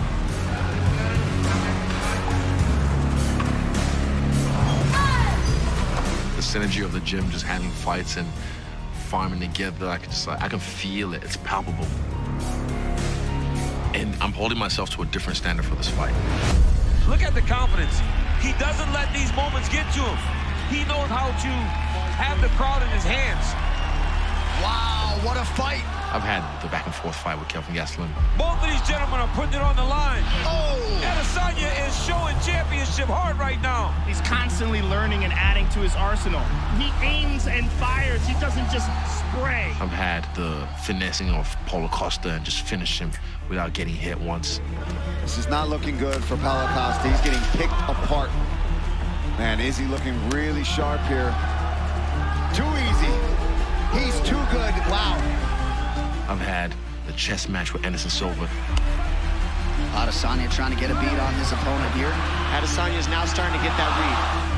You usually see Spider Anderson Silva doing that to people. Now we're seeing Adesanya give him a taste of his own medicine with the showmanship. What a striking match turned in by Israel Adesanya. So I want to do something spectacular in this fight. You're going to see me at my best. All right, next athlete to the scale, competing in a prelim in the UFC's flyweight division, the number 13 ranked contender, the future, Macy Barber. Macy, a 24-year-old Contender Series alum. Just wanted to squeeze that in, DC, before you got going. You know, speaking to Macy at the fighter meeting, she is at such a great place in her life right now. And she feels as though being in that place. 126, the official weight. 126 for Macy will allow for her to have impressive performance back-to-back, as she did in the last fight against Montana De La Rosa. She said she's only better today than she was in that fight with Montana. And if that's the case, we may be finally seeing the Macy Barber that we expected when she came off of the Contender Series. Do you guys want to put on your neck candy? I have mine on. Yeah, this is amethyst in honor of Jared Cannonier, who's very what is this, Dustin? Amethyst? into the crystals and the stones. This is some fake ass. Excuse me. Oh, we got these off Wish. Jared's gonna be disappointed, but anyway, spirits there. This is glass. I got a leaf. I can't manifest with glass, you guys. Well, he's going to need to manifest something because Izzy is the biggest favorite on the main card tomorrow, and we know the power that Cannonier packs. And I'm really curious to hear all your different game plans because one thinks, okay, I think most guys that fight Izzy think they're stronger, right? So you want to get him in the clinch, but he's such a great counter striker. It's hard to diagram a winning game plan against Izzy. But if you're Cannonier's coach, what do you do? It is hard to diagram a winning game plan against Izzy, but I think that it has to be closing the distance because you are not going to outpoint Izzy. Listen, we had this discussion before. No. What? Look in your monitor. I don't have a monitor. Trying to replace Dominic Cruz. Oh, my goodness. You better be careful with that. Dominic Cruz will get you. You better be careful. You don't want Dominic coming to get you. He's got some stuff in my drink. Just no comment. I watched a lot of tape too, DC. You need to be careful yourself with Dominic Cruz, by the way. That's my friend. He's my best friend. I know, but he'll come at you. That's my best friend. He'll come at you. I was about to drop some really smart stuff. So let me just address my single here again. Make it happen. Jared chances. So you can't stay on the outside and outpoint Israel Adesanya. That is where he expresses his mastery, and he does such a phenomenal job of creating this like invisible force field that allows him to keep his opponents at the range where he wants them to be. And for me, I think Jared Cannonier has a willingness, enough of a willingness to be just enough reckless where he can close that distance. And I think he's got to put Izzy on the cage, make him wear his weight, use that dirty boxing that Jared's so good at. Because when you look back at his past fights, when he's beating guys or when he's rocking guys, it's breaking from the clinch, it's landing those elbows, it's digging to the body. Jared has phenomenal leg kicks, but to stand outside and try to play a kicking game with Izzy, that's a no-go. What do you think, DP? I think exactly what Laura said, but how can he do it intelligently? Can he feint, get in behind the jab? He has to close the distance intelligently because Israel will be on the outside looking for those clean shots. And you being overly aggressive trying to close the distance can put you in harm's way with a guy like Izzy. You know, here, look at it. Oh my gosh. He's been thinking about this one. Well, this is one that I completely disagree with my cohorts on. You cannot be aggressive against Israel Adesanya. And if you watch the show earlier, and Izzy sitting here goes, you can't tell them because he is waiting for you to pressure him. He is waiting for you to engage him because then you're engaging him on his terms. If you don't, and there has never been a more true instance of this than Robert Whittaker. Listen to my point. In fight one, Robert Whittaker saw Kelvin Gastelum have success pressuring him. Got his butt whipped. In fight two, Robert Whittaker stayed on the outside. He was more patient. He didn't do anything. Guess what the round score were going into round 5? 2-2. Yoel Romero did nothing. Guess what the round scores were going into round 5? 2-2. It's always 2-2 when you don't give him opportunities because he wants to counter you. But he wants to beat you in the in-betweens. Dustin's about to say something We're not really saying smart. he has to be over-aggressive, but he has to fight on the inside. No. He has to. He cannot fight Izzy. He cannot fight at kicking range against Izzy. No matter how much power you have. All you got to do, leg kick, bow, punch, okay, jab maybe, kick a leg. You got, if the fight's ugly, if the fight's slow, you have a chance. Because he has to make it ugly. The producers are in my ear telling me, DC, you're so right.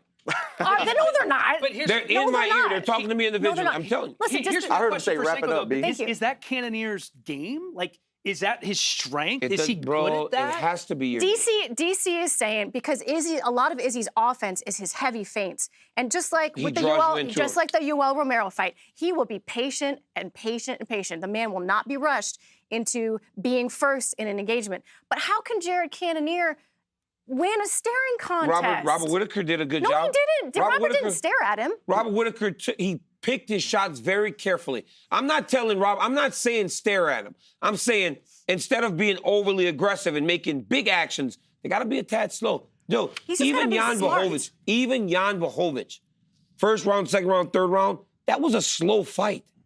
And then in the fourth and fifth, he took him down. But that was a slow fight. We're not saying rush in and be dumb. No, he has to be aggressive, but he has to do it intelligently. He has to do it behind something, a feint, a jab. Yeah, like Paulo Costa. Paulo Costa was aggressive. Robert Whittaker was aggressive. He drank a bottle of wine. Yeah, he was drunk. What is it about? Dustin, I want to start with you. I mean, this is the 5th title defense at middleweight for Israel Adesanya. He is clearly one of the best, if not the best, in the game right now. It just flows, just the way he flows in there. What is it when you watch him that makes him so special? Like I said, just his presence and the control he has from the walkout to the moment his feet touch the canvas. He just draws you in, and you can tell there's no place this guy would rather be. He belongs in there, like I told him. It's just something special about it. You know, he has something special. And DC, when you look at Izzy, just the build, most guys that come in, I would think, assume that they're stronger and they can win in the clinch. But he's such a great counter striker. It's leverage, right? He's also so tall, right? So as good as he is in countering, it's different when you're grappling with a guy that's taller than you because it feels like they're draping over the top of you. So that weight isn't like pushing up against you here. It's like this. So they're almost like smashing you down, and that's what makes it difficult. And I believe that's why Izzy is so hard for these guys to take down, because even when they get his leg, and even when they pick the leg up off the ground, the other leg is just flat. He's standing flat on his feet on the opposite side because you can't get him elevated because he's so much taller than most people that he fight. You know, he is strong physically, but it's a lot of leverage that makes him difficult to deal with.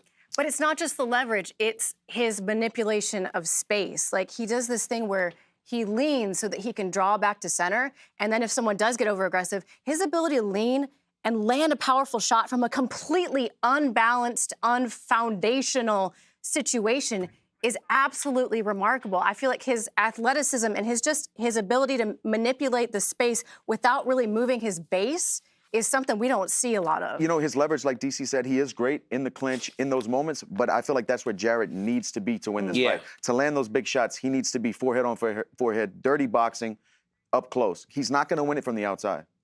You don't like Jared. You trying to make Jared lose, all right? What? You trying to make Jared lose, okay. We're gonna have a text chain on Sunday, and you're gonna be saying, Dustin, Laura, you guys were right. That's where the big shots I want that if it's wrong. If y'all was wrong, all right. You telling me that Jared needs to stay on the outside and kickbox with Izzy? I'm telling you, bro. You don't think and he then needs take your takedowns when you get a chance. Because once you get the timing, then you can enter.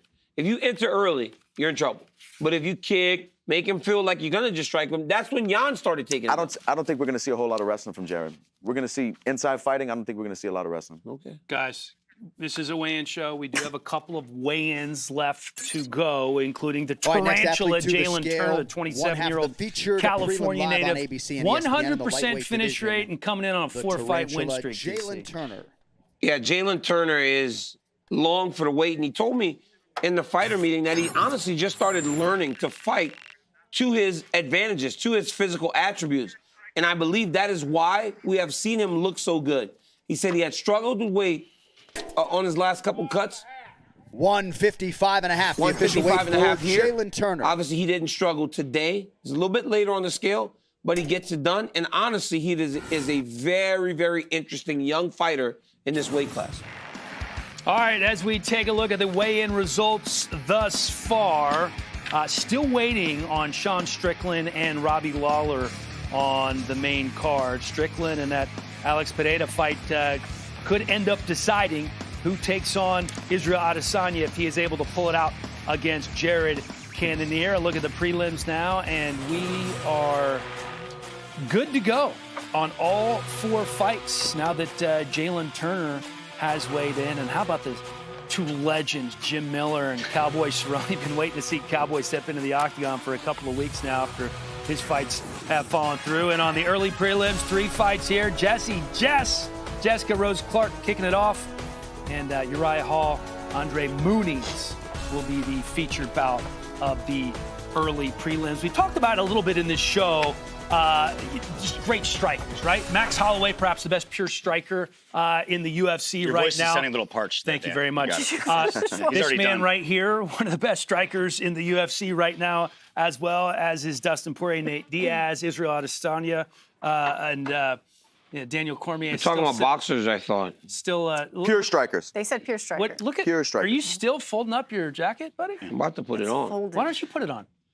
Not yet. You don't. You guys are either drunk or the crystals are really working. You don't You're tell me. very smooth right now. Very relaxed. I'm asking. Looks like Look he's at about him. to fall asleep. Okay, let's talk best pure striker in UFC history, all time. Dustin. Listen, there's so many guys on this list when I think of pure strikers. Guys still competing, guys who used to compete and are not competing now, but I would be doing a disservice to the game if I didn't say Anderson Silva. His boxing against Forrest, making him miss, dropping him with the punch, his kicks, you know, he can do it all. Anderson Silva's up there. He's number 1 for me. Okay. Okay, stick with me here, guys, okay? Because I was going the best pure boxer route, all right? Ready? Okay.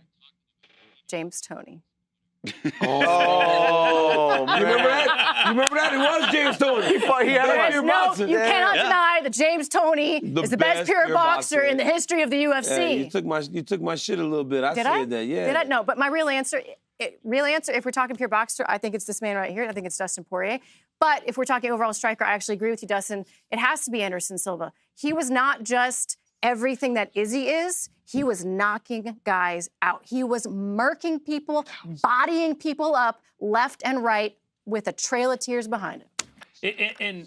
And if you're talking pure strikers with knees, with kicks, with punches, across the board, he's put guys away with everything. 100%. Every one of them. Up elbow and out of the UFC, Front Tony kicks, Strickland. front kicks. The knees. I wish I could be a little different, but I agree with you guys. It wasn't just how Anderson Silva, what he did, it was how he did it. He was such a showman, and he would suck guys into being overly aggressive, and he was such a great counter striker. I love when you just like stare a hole through me when I'm trying to make my I like this point. It's a about great Anderson point. Silva. Well, hold Great on. job.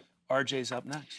I like to be able to come up here and say something like different and smart and be like, well, no, it's Max Holloway, or no, it's Israel Adesanya, but it's Anderson Silva. Like, his striking was all of his MMA game. His striking was his takedown defense. When he got submissions, it's because he knocked Hendo down and then submitted him.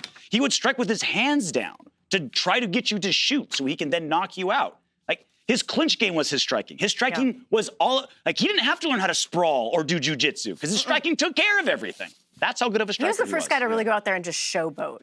Like, just style on people. I'm still upset about Laura's pick. I don't know how I let James Toney slip. All right. Best striker, UFC history. And this guy's pretty good. Max Holloway. You know, Max Holloway has that style that reminds me of Joe Calzaghe. Remember Joe Calzaghe? Of course. The English boxer? Of course. It's touch you, overwhelm you with activity, and then great body work, right? And then the body work. Calzaghe's like, Holloway's like this, to the body, touching you constantly, and then something drops. Dustin The reality is this. outboxed him, though. This is the thing, though. I was under the idea that it was pure boxing, but Dustin's a great striker. I actually sparred Dustin before and was very surprised. I was like, this kid's actually really good, and he hits hard. But he was young. I don't think had you gotten to the UFC yet? I was still in strike for it. You were very young. WC maybe. Yeah. Okay, so this was a time where it was okay for it to be surprising. I thought you I double legged somewhat him too. recently. But I think Max Holloway. All right, I know it's hard to say that when you we do have somebody stepping in. All right, next fighter to the scale, right competing now, live on Sean pay-per-view Strickland Saturday night, the fourth-ranked is, UFC middleweight coming contender, on up. He certainly Sean made Strickland. his presence felt at the press conference yesterday. How it do was you the not- Sean Strickland show, Sanko. How do you not love Sean? I mean, I guess I can understand why some people don't love Sean Strickland, but I'm here for it. I think it's great. Let me hear the weight here. I'm surprised he's weighing in a little bit late because he's not a guy. 185 and a half, the He's not a official guy weight who cuts for a lot. Sean Strickland. Maybe just hung out a bit. He was just at the gym in American Top Team a few weeks ago, and I saw him in person. I can't believe this guy fought at 170 pounds. Oh, yeah, he's a big dude for sure, but man, the stuff that comes out of his Let's mouth. go. Oh my He's goodness. crazy. He's crazy. We talked to him the other day. I was like, I actually kind of like you. I like it. I kind of like you, DC. Just friend. a little bit. Just a little bit. Oh, boy. All right, we're going to play a little game. This is what we do on the weigh-in show. This is the Down Under game since Adesanya and Volkanovski hail from or train in Australia and New Zealand. And I think let's just throw in Hawaii for Holloway because it's kind of on the way, and Alaska for Jared since he grew up there. So we're talking Down Under. We're going to have some questions about Hawaii. We're going to have some questions about Alaska. We'll start with... We're having questions about Alaska with the title Down Under. Yeah, and by the way, we're not going to take the wheel into account on this one. The loser eats a full start to finish veggie bites. No, man. I draw the line somewhere. Yeah. I'll do a lot of stuff. I'm not eating Vegemite. I'm significantly unbothered right now. I don't want the Vegemite, man. All right. Please. I'm not doing it. You have the whiteboards out. Even if I lose. Dustin, do you have your whiteboard out? We're They ready. just told me if you don't do it, you can't come back on the I'm not eating Vegemite, man. I'm sorry. I got a gluten allergy. All right, here we go. What's the average temperature in Sydney, Australia in December? Average temperature in Sydney, In Australia Fahrenheit? in December. No Price is Right rules, just closest to. All right. Oh, boy. Are we ready? All right, turn them. Dustin is correct. 78 degrees. Wow, DP. 78 degrees. Guest analyst Dustin Ready? Poirier I get a has half, won. right? I get a half because I was closer than Laura? No, you don't. Winner take all. What's the current time in Honolulu, Hawaii, right now. It is currently. No, she got me the phone. I don't see what time it is here. 10:28. It's 10:28 here in Las Vegas. Current time. Fastest person. That's not how we do it. That's not how we do it. Come on. All right. 3, 2. Right. We can turn it off, and DC is correct. It's a 3-hour time difference. 3-hour time difference. Yeah, the guy that's there, you know, every other month on vacation, the rich guy, the Hall of Famer, Daniel Cormier. Wearing his jacket on the beach. Okay, what's the capital, states and capitals, what was this, 5th grade? Capital of Alaska. Capital of Alaska. Do you know the capital of Alaska? Oh, man. Okay. This is spelled definitely wrong. It's not. Ready? Okay. Hey, look, right. 2, 1, go. She's lying, dude. That's bullcrap, man. She. Yeah, I get the point, bro. Laura, she did, and she actually did. She spelled it correctly. Bro, I get the point, man. Laura does not get the point. You know what? I side with the Hall of Famer Yeah, here. dude, that was crazy. I get the point spell there. it like Juno Beach. Yeah, you Florida. can't do that, dog. You Juneau, can't do that. Alaska. I get This is 2. not a spelling contest. I get 2, All right, our judge is in the truck. Let me know. I don't have to spell it right. Okay. He literally said you don't have get to the spell point. it. I have ruling What? authority on this one. What? All right, Why? what famous trilogy and following spin-off films based on a fantasy novel series that was shot in New Zealand? Wait, start over. It's a famous movie series that was based on books, a series of books I got that it. was filmed in New Zealand. I got it. It's super famous. I got it. Kind of a nerdy one. All right, ready? Oh, hold on. Go ahead. All right, 3. Somebody told her. 2, 1. All right, turn them. Lord of the Rings. I meant Lord of the Rings. DC has I said The it. Hobbit. That's the book. What'd you put? Diamond doesn't have it. All right, DC got it. I got Hobbit's a character. I started out with All right. Game of Thrones. That's why I had to change. Let's do average temperature again. What's the average temperature in Sydney, Australia in July? In July. See, that's a little bit different. I remember, so in the Olympics, during the Olympics. Okay. Oh my God, really? You have to whip my. Oh, wow. When I was in the Olympics. Just the casual Olympic Yeah, drop from the Hall of Famer. At the Olympic Games. When did I go to Hawaii? when When I was in the competing for an Olympics. Olympic When I'm medal. wearing my Hall of Fame jacket. All right, in July, what's no Sanko's? I can't see it. It's 55. She is correct. 62. It's the winter time. Yeah. I was backwards. 62. Okay, who is rated the most popular celebrity from Australia? Most popular Australian celeb? Australia? Yeah, Australia. I have no idea what this is. Oh, I think Sanko might have it. 2, 1, turn him. Hugh Jackman, got it. That's what I was writing. Poirier Hugh. got it. You only had half of it. You don't get it. No. I was Cheater. actually writing Cheater, it. I pumpkin forgot eater. about that dude with the bad Yeah, teeth watch in your the board, comedy Dustin, movie. because he will. What mountain, by the way, we have a tight one, 3-2-2. What mountain located in Alaska is the highest peak in the United States? Alaskan mountain that's the highest peak in the United States. I don't even know what this shit is, man. This is crazy. All right, turn him over. Denali is. Oh, no, it. dude, that's Dustin beating this guy. Oh, good job. That guy knows that. 300 He feet. sat there. job. He sat there with no answer. On we 3 tied up questions, now? all of a sudden he's the smartest guy. I know where he went to school at. You don't know that, man. What's the most popular animal from Australia? Most popular animal from Australia? I don't even know how to spell this. And you know what Denali is. All right, Bro, turn him, he's kangaroo. up there. Y'all got it. He don't even know how to spell kangaroo. He spelled it He right. know what Man, whoever- Mountain Denali is in Canada.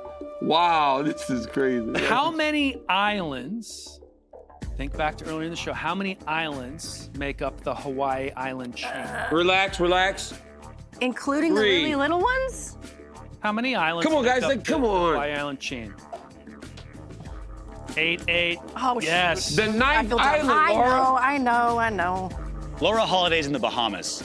If it's not a flyover state in the Midwest, Sanko doesn't know about it. Okay? Okay. So if Laura does not get this right, she will not have a chance to retain the belt. All right, we have 2 questions to go. How long is the flight from LA to Melbourne, Australia? Closest in hours and minutes wins. From where? LA? From LA to Melbourne, Australia. Hours and minutes, Sanko. You're gonna go right What on do the I button? have? Yeah, I'm gonna Okay. go on the button. All right. All right. No, Turn wait, him wait, over. stop, wait, Nope, stop. nope. I put 15. I was gonna. You're wrong. Laura's right by 20 minutes. God, I knew it was 15 minutes. Yeah. I knew that, and I changed it. Okay, 5-5. Last What if question, we right? get a Last three-way tie? question. What percentage of the Australian population lives on the coast? What percentage of Australians live on the coast? Closest to wins.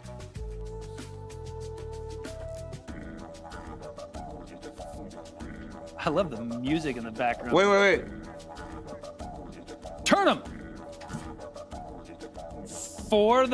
Dustin wins it. Oh! Wow! I was Holy gonna put cow! 95. Hey, here's the thing, though, right? Laura got last, so she eat the Vegemite. So Our new weigh-in Okay. show. you gotta eat the Vegemite. I mean, Belt I'm holder. almost done with Dustin it anyway. Poirier, there you go. No, you got a new one here. All right, Dustin, even better than the belt, you get to dish this punishment out to whomever you choose. Doesn't have to be me. It can be him. DC, you getting it for sure. Yeah. Getting it for sure. I'm not eating Yeah. that shit, dog. You had Man, this I'm one not eating coming. that, man. You are. Why would you give this to me? No, you got to eat the whole Big thing. bite. Not the whole thing. Big Shit, bite. man. Come on. Yes, you can. You already know exactly what this shit tastes like. He took a corner. He's eating the crust. Oh, man. Oh, I'm sorry, DC. I'm sorry, bro. it's bad. I'm sorry. But you got more to eat. No, this shit you gotta eat half. Come Oh on, my dude. God. Come on, just suck it down. You've eaten worse. You've eaten more for sure. It's bad. Definitely eaten worse. Come on, dude. Are you not going to do it? No. That's the rule of the game. Bro, that's horrible. DC could have made middleweight if it was just Vegemite around him at all times.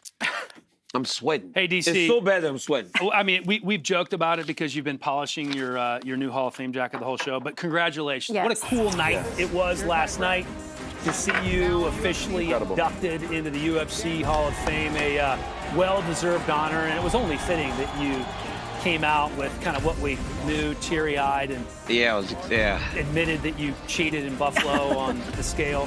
No. But for real, this was an emotional moment for you, and your son Daniel's there as well. He's still with you here today. And what was going through your head as you walked out there? That it was a culmination of a career. Guys, you ain't got to put the camera down low. I'll pick it up for you. This was a culmination of a career that just spanned over a decade, and honestly, man, I was just lucky because I did it my way, and I did it really, really good for a really long time. And anytime you're honored for your work, it's a little big. I took my measurements with like duct tape.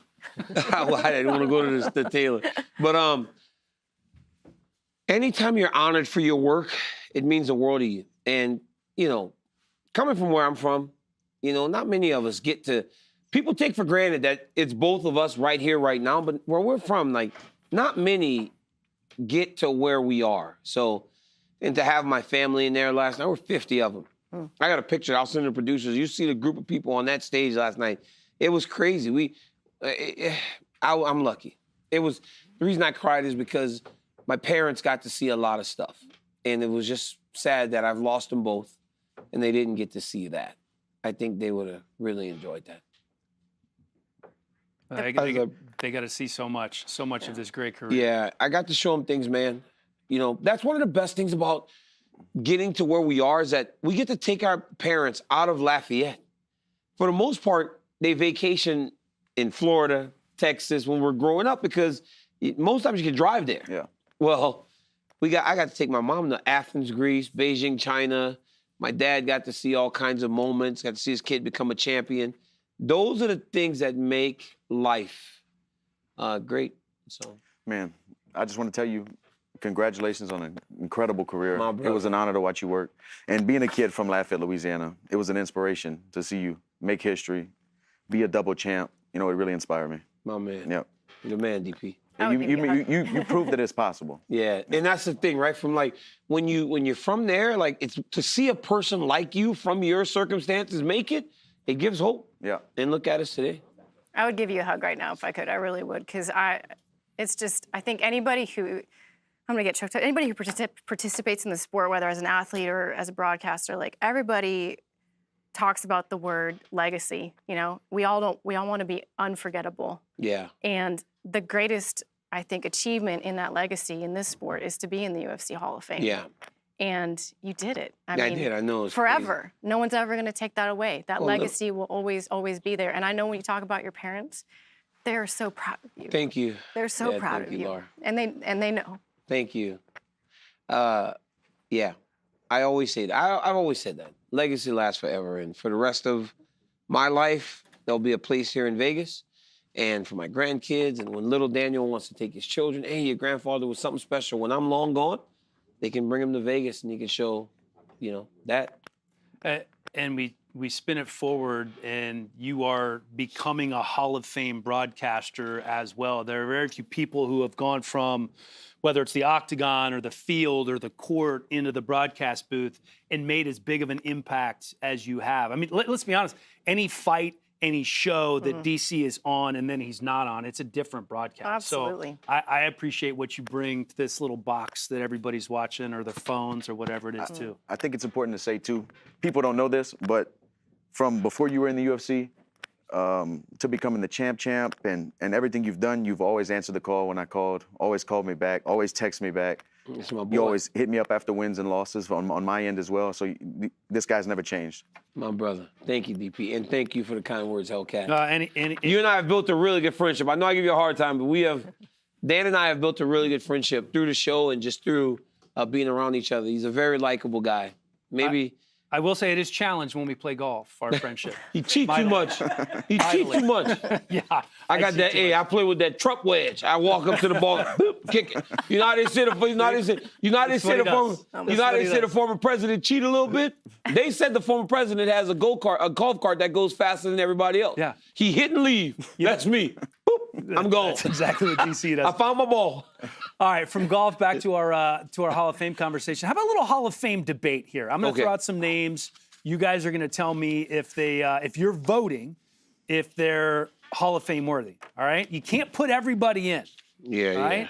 So, like a Major League Baseball Hall of Fame voter, you have to make this difficult. All right. Yeah. And I know especially for an active fighter, Dustin, this is going to be challenging for you because these are your cohorts, these are your counterparts, but you can't put everybody in there. DC, Ioane Jędrzejczyk, former UFC strawweight champ, most wins in UFC strawweight history with 10, longest win streak at 8. I mean, this is quite a resume. First ballot for Ioane Jędrzejczyk. I mean, first ballot. That division isn't what it is today if not for Ioane and the work that she did. She's in. She's in Hall of Fame for sure. Yeah, first 100%. ballot. Yes, she's in. Absolutely. Easy. That one is like Barry Bonds. When Barry Bonds retired, he got in right away, right?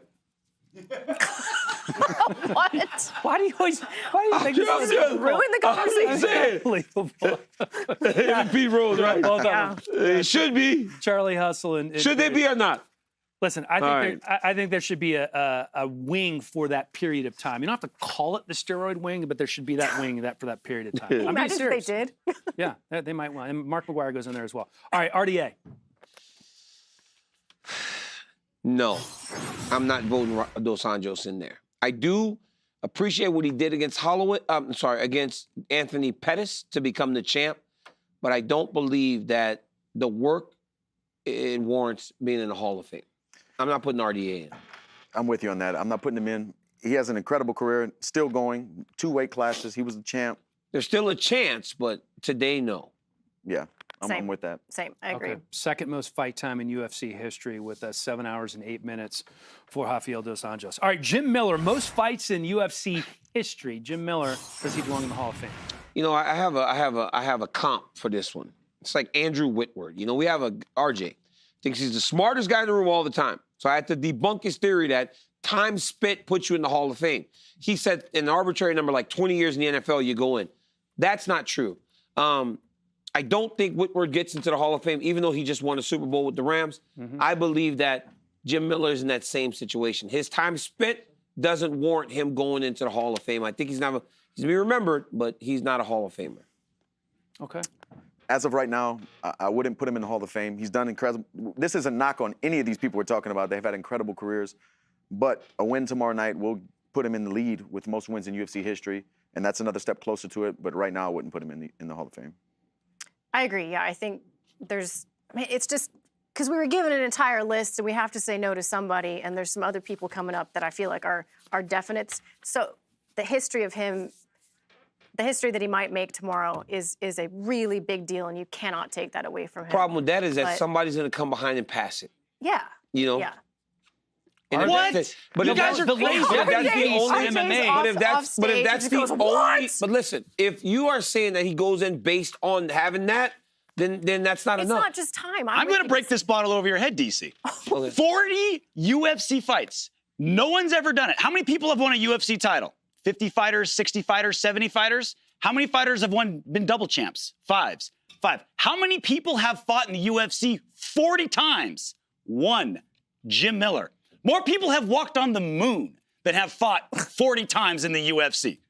The Hall of Fame is for people who have done something no one else has ever done. Jim Miller is about to do something no one else has ever done. And he's not done. While your argument was very valid and that was good, I am wearing a Hall of Fame crest on my chest, and you are working as the stage man, and I would like another beer. So please, you are dismissed. You know what I'm saying? RJ, you are dismissed. Oh, you're going to give me the Enjoy. answer. Drink up. I am wearing my 'Cause you're Hall of already Fame drunk. jacket. You are working as the stage man. Someone I has would to like defend Jim another Miller beer. around. Beer me, please. Sometimes beer me, please. I will say this: it's not just UFC fights; it's UFC wins. He's tied with Cowboy right now at 23. He will have the most. And UFC he's wins. not like crawling around in like a crappy heavyweight division. What's harder? You know, he's fighting at lightweight. He beat Charles Oliveira. RJ, I understand. He's a great fighter, but I don't think that.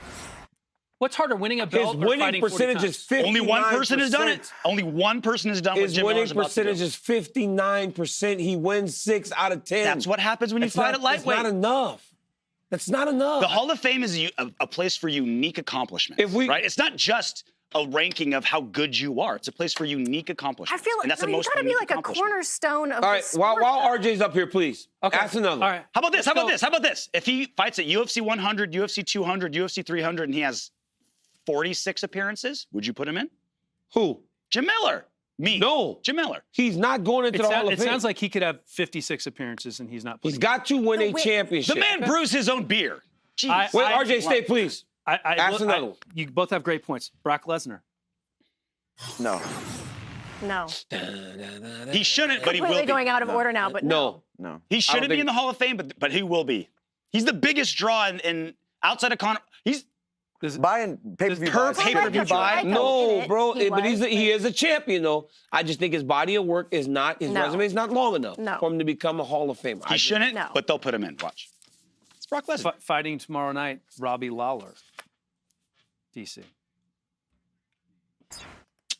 That's a tough one. How much of the non-UFC resume That's the question. goes in? And are we counting all the Strikeforce fights? Because if we are, Yeah, it's combined. there were some fights in Strikeforce where he didn't look great, right? So if we're talking overall career, I think what gets him into the Hall of Fame is that run he went on to become the champion and defend in the way that he did. Robbie Lawler, no. I'm not He putting was him a in. champion. Listen, I'm not putting him in. and Uriah Faber's in there, and he was never a champion. It's not Yeah, just but about it's- having yeah, the belt. but It's it's a like, little bit different. were It's a you little bit different, right. instrumental? Were you a cornerstone of the UFC? I think Robbie Lawler was a great bridge between George St. Pierre and the next long-reigning champion. He started that bridge because once it always happens, right? Once a long-reigning champ like GSP retires, the belt goes until it finds stability. Just what you saw at 205, right, with Jones. He goes up, and now it's passing around. Maybe Yuri brings stability. Now there's stability at welterweight. All those guys in between George St. Pierre and Kamaru Usman, I think were a bit of like, I don't think so. Uriah Faber also, like his WEC run's a big part of that Hall of Fame. Yeah, actually. Whereas, Could like, Dustin Poirier answer? Because he's next. Robbie's in the Hall of Fame for me. He's in the Hall of Fame. loyal teammate right there. World champion, the way he turned his career around, it was inspiring to watch, and I think he's earned the right to be a Hall of Famer. He's a pioneer of the sport as well. Mhm. He's been around forever, done some Sanko? amazing things. Oh, I already gave my answer. Yeah. If there's a Hall of he's in. Fame of your He's favorite in. fighter's favorite fighter, he'd be number one on the list. But there isn't, so. I think guys like Cowboy, guys like Uriah, like there's a place for certain Jim Miller. people. They should be in that. I agree. They should, There's a place they for should that. be in that other wing. 100%. Chris Weidman, DC. Yes. Anderson Silva twice. Yes. I think he beat Anderson twice. He went on an undefeated run to become champion. He beat Vitor. He beat who's the other Brazilian? He beat Machida. Machida. Yeah, I think Weidman goes into the Hall of Fame. Yes. I don't agree. I don't think so. No Weidman. The wins were impressive, but just his time at the top, I don't know. There's a couple. His window was longer than Robbie's. 4 title fight wins. His is longer than Robbie's. For some reason, I don't think. Because he's not your teammate. No. You up here being biased commentary. Robbie's got 20 years, though. You Robbie's up here got being 20 biased years. commentary. It's the history, it's the legacy. That I have the exact same answer as you, and it's I can't like point to a stat. No Weidman. Robbie was in the Robbie, UFC 20 yeah. years ago, man. But no Weidman. It's so close. I had to say no to somebody. The problem with Weidman is his losses didn't age well. Like Yeah. Machida kind of fell off, Vitor fell off, Anderson fell off. At the time, the Anderson win was maybe the biggest win in MMA history at You the gotta time. remember that, None of them aged well, and that kind of hurts Weidman a little bit. All right, let's go Andre Orlovsky. DC first. You wanted to go first? HOF? These are tough, man. Andre Arlovsky, no. Yes, he is. Yes, Andre, yes. Andre, yes. Wow, no. UFC champion back in the day. He was like very recognizable as the man, and still fighting today. Yeah, Arlovsky is a Hall of Famer. I would say yes. Not only is he still fighting, he's beating these young guys, these up-and-comers, taking dangerous fights, and still there. So longevity and fighting for a very long He's still time, on multiple As a fights in champion. the UFC As is a a big champion. deal. As a former champion. Oh, I have to win the And championship 20 years recognizable ago, face from and then 20 years ago, yeah. One of the first guys, like a Chuck was one of the guys people knew. Andre was too. Andre was for sure. Why doesn't he bring back the fang mouth? I mean, you guys are taking all the good points, but yes, he's in for me as well for those reasons. All right, that was a good discussion. Are we done? I Is that think it? we're I'm glad we can all agree Jim Miller Junior going Dos Santos. Junior Dos Santos. There were 2 more. Remember to vote this weekend for any fighter on the UFC 276 card to win up to $30,000 in Bitcoin at Crypto.com fan bonus. By voting, you'll have a chance to win some great prizes, including merch and UFC fight passes. Voting opens at the start of UFC 276 and closes Sunday at midnight. That brings us to ask the question to this group. Who is your pick as fan bonus for fight of the night to win $30,000 in Bitcoin? Let's start with you, Senko. Well, seeing as we have the exact same stylist, Brian Barberena and Robbie Lawler, I was going to wear the overalls. No, I'm just kidding. But we did kind of dress A up. little overall-ish. Kind of. I mean, I got Yeah. the whole thing. No, I think that fight's going to be an absolute banger. Total banger. Yeah. Okay. There's no way. DC? Strickland Pereira. Strickland Pereira for me. Because I do believe that Sean is going to bring the fight to him. We're going to get a lot of answers on Alex Pereira. For me, my pick is Volkanovski, Holloway. You know, these guys have fought twice. Max wants this belt back. Volk wants to prove a point and put it into this rivalry. It's going to be a great fight. Yeah, I totally agree. Because Volkanovski does not like, you heard him talk about it here, he doesn't like the way that he started in the second fight.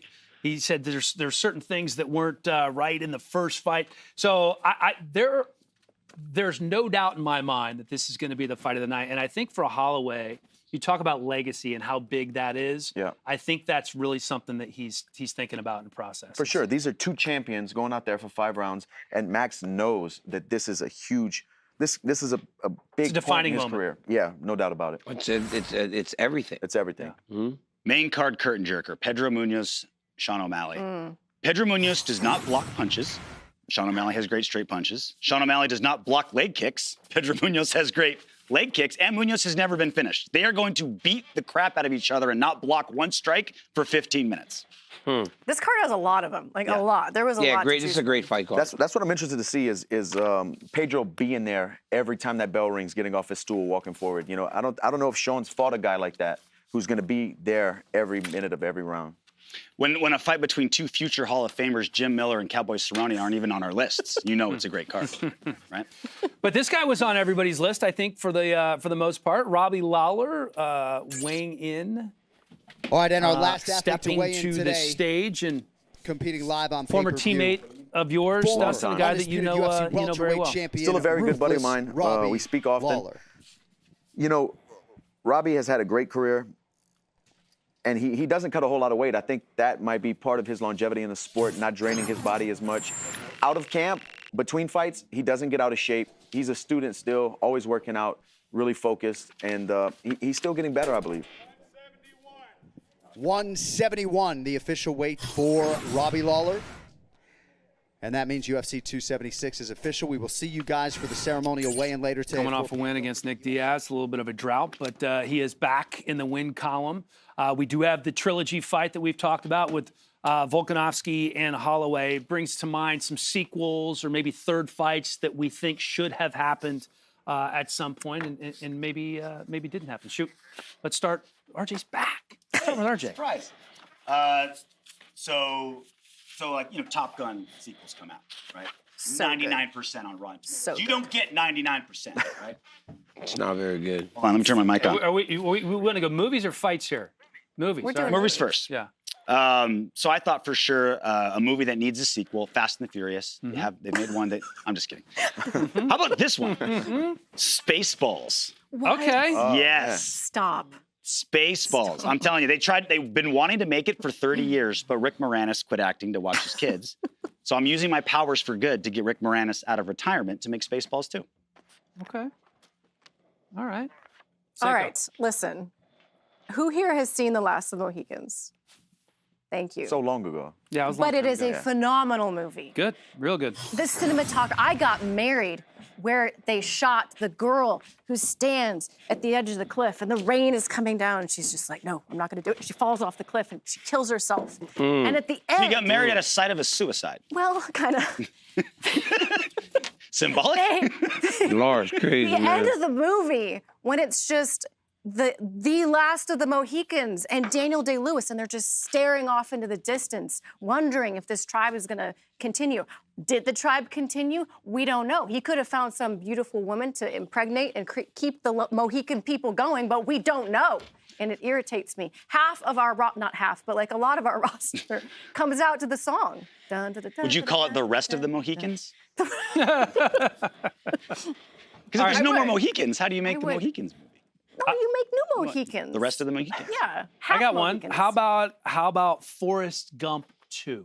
Bro. A remake. Hey, stop. What do you mean? I don't understand. That is the whitest sequel of all time. I'm not even trying. This boy not even trying, man. Can you imagine? This dude, Morgan, he said Forrest Gump 2. Do you know how close we were to This seeing dude right here, Forrest man. Gump 2? There was actually a script that was already in the works, and could you imagine advancing This dude Forrest right here. Gump to like the 2000s or the modern era? Sitting Overly in a, white or not? That's a great answer. yeah, Instead of going to Vietnam, he goes to like Iraq and then like Yeah, like what? yeah. This Still is running. art. Still Those running. are- Still running. crazy. Instead of AIDS, she gets really, anyway. The movie I wanted to see a sequel to. She comes back as a zombie. Don't be disrespectful. Depends what kind of movie you want. want to make. So sorry. No. The movie I wanted to see a sequel to is The Big Lebowski. Yeah. Dude, Yes. listen, Yes. I love the movie. Yes. It's such a great movie, but I'm kind of glad that I wanted to see a sequel, but I just don't think they could have done it. Never would be better. It's almost justice so to the first. good. You yeah. don't want to mess something up that's that good. From start to finish, The Big Lebowski, I love it. You know, you look at me.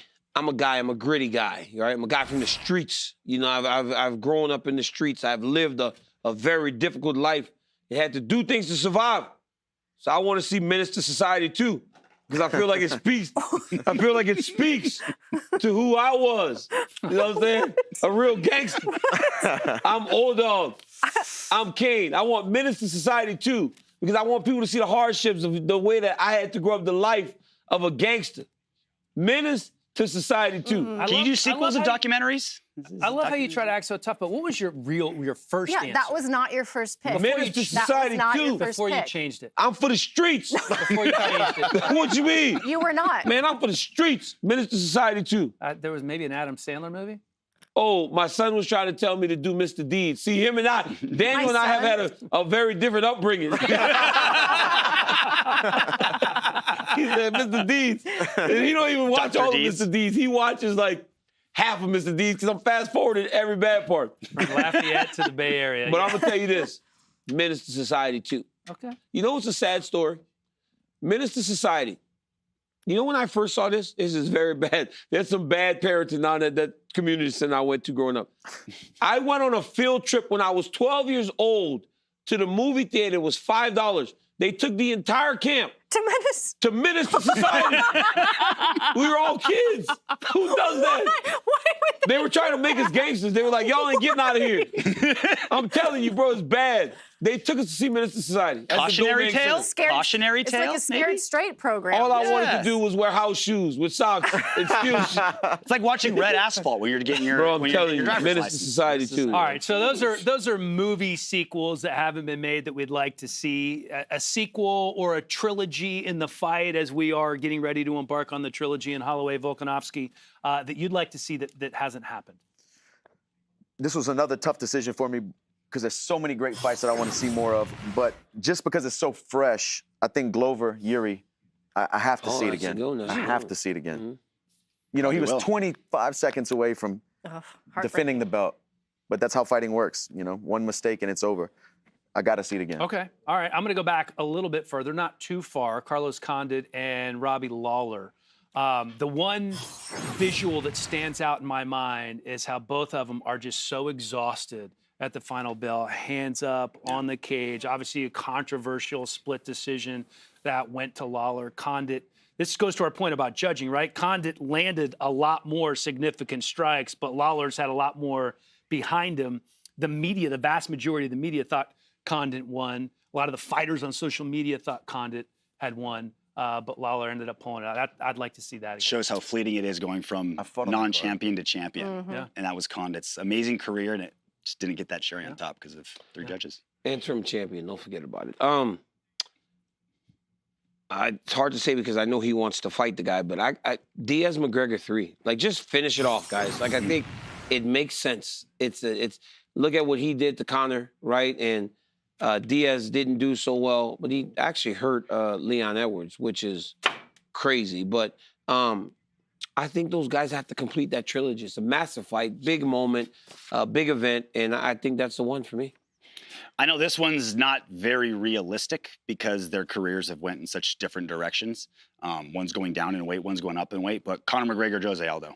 I mean, every single... Let Aldo get another shot, huh? Every single dominant champion gets a rematch. There's absolutely no way that Conor... No chance. I mean... Yeah, Conor's down to 130. They're so you know. far apart in weight right now. But still, like how big that fight was. It ended in 17 seconds. He was undefeated for 10 years. And that was like perfect for Conor to put him through the moon. Could not have been perfect. And because Conor's Conor, he can be like, peace, I'm going to lightweight, and then boxing, and then never back. And Aldo's like... I actually agree with you for once. I had Conor Nate 3 as well. I mean, it's kind of a casual answer, but it's the fight to make. Casual? No, I mean, it's like, maybe not casual. It's an obvious answer. Oh, I'm not calling you Why haven't they made it? Yeah, as a fan, I want to see the fight. Yeah. Even though I want to fight I think Nate it'll get made. I fought Conor. I want I to see do. this fight. Do you think it'll happen? I think it will. I think maybe it just depends on how long too much money McGregor's involved gone. for it not to get- Because not to McGregor's not going for too long. Dustin might get the Diaz fight. It also depends how long Nate's going to be here. Nate seems to want to do other things. All right, you guys know how we love moments that kind of live rent-free in our heads. Time for our favorite Modelo fighting spirit moment from someone on tomorrow's card. Give me one moment from one person that stands out and tell me why. It can be anybody on the UFC 276 card, DC.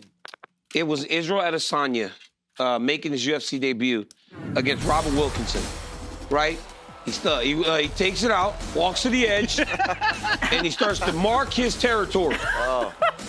This was so symbolic of what he was saying, though, because if you really took it at what he was meaning, it was, this is my yard now, right? He was just getting here. That's gangster. He was just getting here. And he marked his yard, and now he's 21-1, UFC middleweight champion, and has 4 or 5 title defenses. You that wonder is symbolic of his confidence and why he is who he is today. You wonder why he hasn't done it again. Well, he already marked it. He owns it. Until someone else pees all over the octagon, he doesn't have to do it. But think about this, right? Like, so with I have 2 dogs. Lions, they go in the jungle, they mark the territory around it. Those other males, unless they want to fight, they stay out of there. So there's no need for him to mark it again. It's primal, his yard. man. He's primal. He's marking his territory. Yeah, He's that's mine. mounting opponents, whatnot. Yeah, he's a handful. He's a handful. He got a great Labrador. I mean, he got a handful. DC has dropped more 4-letter words. Senko's talking about mounting opponent. I mean, this show is off the rails. I cussed? Yeah, many times. No. We all did a couple Many times. On TV? Yeah, we all did. It's Good okay. job. I It's okay. don't think I did. For me. You didn't cuss? DC. we gonna be The one pro. sir, if you could pay attention. I'm please. sorry. For me, it is Robbie Lawler versus Rory McDonald going into, I believe it's the 5th round. Oh. Robbie's lip, one half of it's hunting, one half of it's fishing. I remember that. And then he just spits the blood out, and then they stare at each other for like, right there. Oh, that's disgusting. You can see and they just stare at each other. They don't even break eye contact for like, I can't get that out of my head. I cannot unsee that. Can we give a gentle nod to John McCarthy, who handled this Look at these perfectly? guys. He's like, Look don't at these let guys. the moment breathe. I mean, look at his face. But let them get after each other. I was hearing Amazing Vic, so I picked the same thing. I know. That moment lives in my head. So Robbie, good. there's a picture of him with like blood spritzing through the air. They called it mid-blow, you know. It was just the definition of two warriors leaving gladiators. He broke Rory down. Leaving it all out there, staring at each other between rounds, knowing what they're about to get into in the next round. It's just pure. It's what I want to see in fighting. It looked like Rory at the end of it was like, yo, enough of this. This is crazy. Well, he eventually He was did. just like, I'm He going bowed- down. Like he he bowed was like, out. this dude's crazy. Like I'm not beating this cat. He just felt. He was like, enough of this. And that's a lock to get into the fight wing of the Oh, UFC. yeah. There's that so has- much I mean, you can take hyperbole. Condit, too. There's so much hyperbole of best fight ever. Like that's genuinely like you talk best fight ever. It's like beat that. Like that's the that was standard. crazy. Well, this to me was one of the best fights we've seen in the last couple years. Volkanovski, Ortega, it just sits in my memory. It was not that long ago, right? It was just last year. It was UFC it was the best. 266. But Volk just surviving the multiple submission attempts, and Ortega at the end just kind of weathering the storm. And he took such a beating from Alex in this one. But I thought Alex was going to be out earlier in this fight. I thought it was done, and the fact that he made it through was incredible. And to know how good Ortega is in those submissions, for him to survive. Remember how crazy we all went? Like, you were sitting right there at the table with us, and it's like nuts. It was nuts. And then he almost finished him. His head was like the purple. guillotine? It was crazy. Ortega's, yeah. I'm gonna go Sean O'Malley, Contender Series. You were there. Oh. Jumped in the scene. Now he's one of the biggest stars in the sport, despite not even being like a top 10 champion or anything like that. But not so much just that. But when Snoop Dogg invited him to go smoke with him, look at how he looked in his dressing room after. He looked like a That baby. is rent-free. But I'm only saying this because Dan Hellie got the invite from Snoop Dogg to join them. Nobody saw the and picture. turned it down because he is a professional. He is a broadcast veteran. You and he didn't go- said you didn't it's go- not smart to do. I do have something to admit here. I did not do it in that setting. However, after the Super Bowl in San Francisco, my good friend Willie McGinnis, who grew up with Snoop Dogg, after the game, Snoop had a little private concert, and we hung out backstage for a while. It was fun. Had It was some fun. soda pops? Yeah, we just hung out. Can I one up Some you? cake and ice cream? Talk to me. I danced with Snoop for over an hour, by the way. It's all good. Okay. Oh, one-upping. Okay. He came through Kansas City. Get you your know. whiteboards out. My guess is Snoop was knows. much Okay. more Really? looking forward to dancing with Sanko Wow. than dancing with this guy. Snoop prefers to dance with Laura and then doing drugs. Can I, too. can I tell you, I was drunk enough, I sea-walked. Ooh. That's crazy. It was the dumbest thing. Let's do this. I don't have All right, so 4th of July weekend, guys. And then you're out 4th of of the July coming up competition. on Monday, so hopefully... If Dustin don't get a marker, he loses the belt. Let's talk a little 4th of July. You guys ready for this? Yep. Whiteboard's out. Yep. Dustin needs a marker. If he doesn't have one, he's out. No, that's not the case. That's his responsibility. RJ's working on the marker. DC, you want to order RJ around anymore? No. Okay. As we wait for the marker. Let's just start. We gotta just No, start. I'm not going to start. I want to wait. I'll write it on paper. So No, He goes down 1 point. He could probably. Oh, there he is. RJ is so prepared. My Here we man. go. Good job. All right, here we go. In what year was the Declaration of Independence signed? There's no way that. Come on, man. We went to. Man, we went to. You went to North- Oklahoma State, bro. We went to Northside High School, man. They did not teach us that. 2, 1. All right, 1776. Oh, Dustin, you got it. I put eight. I think 1842 is the new Western show on Paramount. Yeah, you can watch that on Paramount Plus. Did you really not know that? No chance. Yeah, that's the Yellowstone prequel. Okay, who is the first person to sign the Declaration of Independence? First person to sign the Declaration of Independence. Oh, I know this actually. Damn. I actually know that. Okay. 1, 2, 3, turn him over. That's John How did Hancock. you know that? Because it's you're John But not Hancock. the I started writing John, but I stopped. It's a John Hancock. Hey, it's like when they start to like, hey, sign your John Hancock. Yeah, of course. Yeah. That's the only way DC remembers it. I was Probably gonna the only try way I it. remember it too. All right, how many stripes are on the U.S. flag? How many stripes are on the U.S. flag? Oh my gosh. I got it. It's okay. I think. I mean, this is gonna be bad. Oh my God! I put 5. How did you put 5? I don't know. 5. That's bad, bro. Are you an Olympian? The Olympian. You're an put Olympian. 5. This is bad. Lawrence winning? That's embarrassing. Obviously. That's one of the more embarrassing answers in weigh-in show It history. really is. The Statue of Liberty was a gift from which country in 1886? The Statue of Liberty was a gift from which country in 1886? I know that. Are you? Will you quit I was looking done at already. his I was board? done already. know, I was Dustin, done. He's looking at everything you write, though. I was good done job. before he. Yeah, I know that. I know. DC cheated. for Lady sure. Liberty. Paul Revere made his famous ride in which American city? Paul Revere's famous ride. Oh, I know this one too. I know this. Hey, is this? I mean. Oh, wait. Hold on. Oh. All right, Senko, wrong. Boston. Oh, I had Senko a says Boston and I Philly. changed Yeah, it you to put it. Philly. Dang it. Hey, but it's. I had Boston. I don't want. What I was about to say, I might get fired for. They might finally fire when I saw that statue because they've been knocking them down. All Which current? Who's the current Speaker of the House? Current Speaker of the House. Man. I know. Because she is just. Ooh. I'll tell you, Exactly. it's a girl. Don't. All right, let's turn them. Nancy Pelosi. Yeah. Schmancy, schmush. Dustin taking They too got long. it. Hey, All right. Hey, hey, remember when she got caught in that that hair? The hair getting her hair done That during is COVID. my financial guy's wife. Oh, wow. I swear to God, she owned the shop. They divorced though. Yeah, good story, DC. All right, name these holidays in set order her up. of a calendar year. All right, name the holidays in order. Okay. Memorial Day, Labor Day, President's Day. Wait. Just name them in order. Labor Day. Wait. Okay. So Memorial Day, President's Day. Okay. President's Day, Memorial Day, Labor Day. Is Labor it backwards Day, or are you? President's Day, Memorial Day. Okay, I'm ready. This guy Dustin is. I'm out. All right, ready? Okay. No. You said by month. Not the months. No, name them in order. But you Okay, also okay, got- I'm back. I'm back in. I'm back in. Oh. All right. Okay. So Man, this is crazy, bro. That was very hard to understand. That was a little confusing. Yet somehow I did it. It's confusing weird that I for everybody except able Senko to who get got it that right. That was very I'm tough. back. Okay. Tax day. What is tax day for most Americans? What day is tax day? DC hasn't done his taxes in like 15 years. There you go. He's paid his taxes. He just doesn't do them himself. You know what I mean? Okay. Everybody Okay. know that one. We all know. True or false? Maine was one of the original 13 colonies. Maine, one of the original 13 colonies. True or false?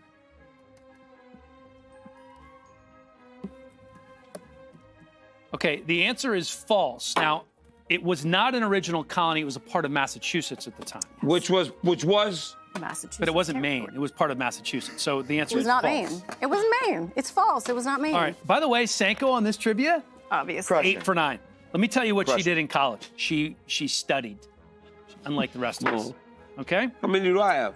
And drank Modelo's. Yep. Which of these fighters chooses to be represented by the American flag? Which of these fighters chooses to be represented by the American flag? There's only one of them.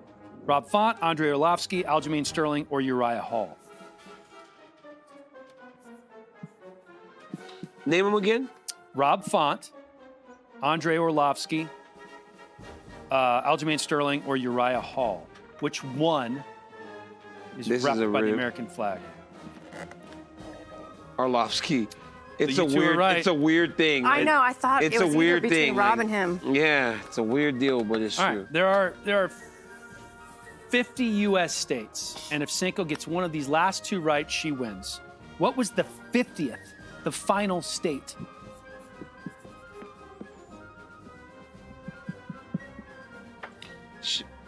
She did it all fast, so she's gonna get it. Yeah, she'll probably get it. That's All right, so you stupid. say Hawaii. Dustin was writing Hawaii. She did it so fucking. And she did it so Senko fast. has Hawaii. So Senko regains the belt. Every Is she gonna single spin the wheel, show. Seiko? It's every single show. DC, I don't feel like we I even need acknowledged more. the fact that I walked into I the need show owning more the out belt. of you. It was a good reign, Dustin. After beating you and Michael Bisping in an athletic competition. Glad I Wasn't wasn't even there for knowledge that that one. time. I I've used never my seen body that time. Oh, no. Okay. This time it was my brain. Last time was my body.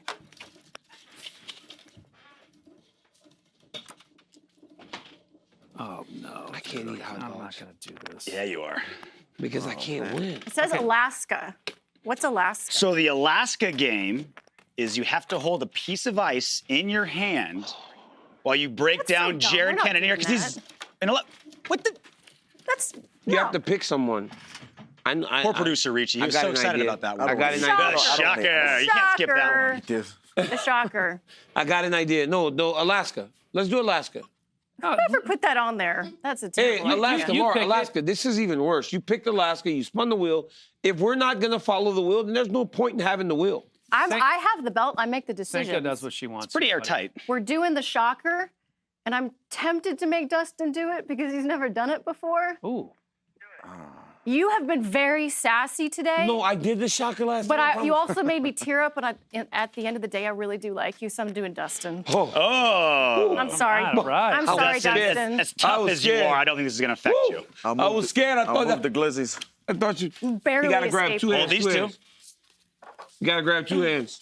Electrocute that. Boy, they put a lot of voltage. All right. Come on, man. Don't act like you ain't Angola. You ready? Are we filming? Oh, Ready? that's a good wait. idea, actually. What's going on? You just hold on. Just hold on on to it. Just It's all good. Don't It's not- even don't bug out. It's not that bad. I mean, it's a little bad, but it's not that bad. Yeah. He's tough. scared, Not a big look. deal. I'm nervous, bro. It's not bad, dude. Just shh.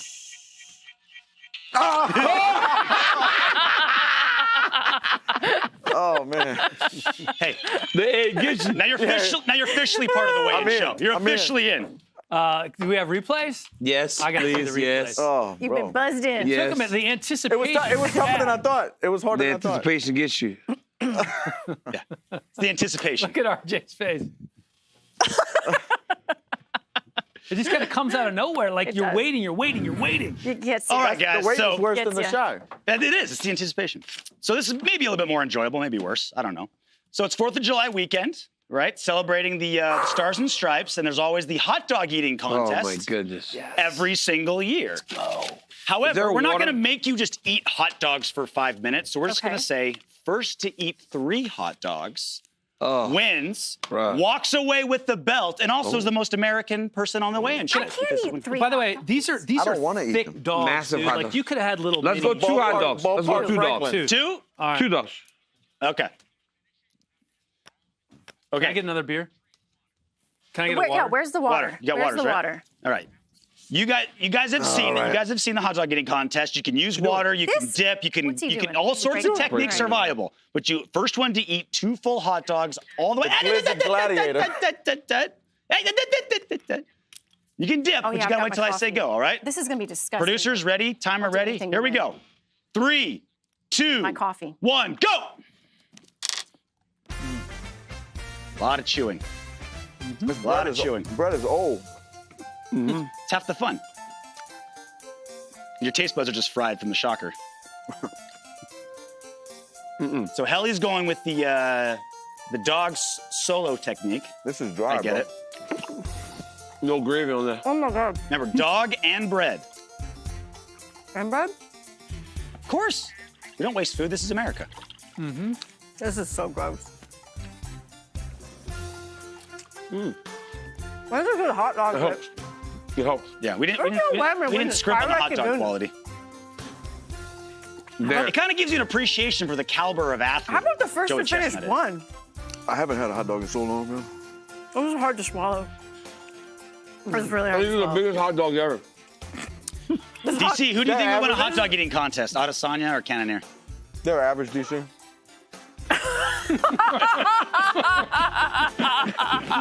I can confirm that this is an average size hot dog. I'm gonna have to dip that. So it looks like Helly and Poirier are pretty. DC's one is a mess. You have to eat the bun. You Yeah, can't not eat the eat the bread. I'm eating it, dude. Okay, so Helly's got one down. Helly's got the lead. It's starting to make me sick. This is bad for you. You don't come on the weigh-in show to do healthy stuff. We shock you. Why didn't you eat more? I'm doing this for America. Does anybody else have to do stuff after this? Like, I have to go host some stuff. You would be just. I would have destroyed you guys at this. This is awful. You guys' bodies are a temple. Mine's a dumpster. Bold move going straight dogs. Yeah. Yeah. This could make for some bad meat. So Helly, you're if you keep this momentum going, you're in the lead. Helly over here raw dogging it. I do. If Laura beats DC, I'm never gonna let this down.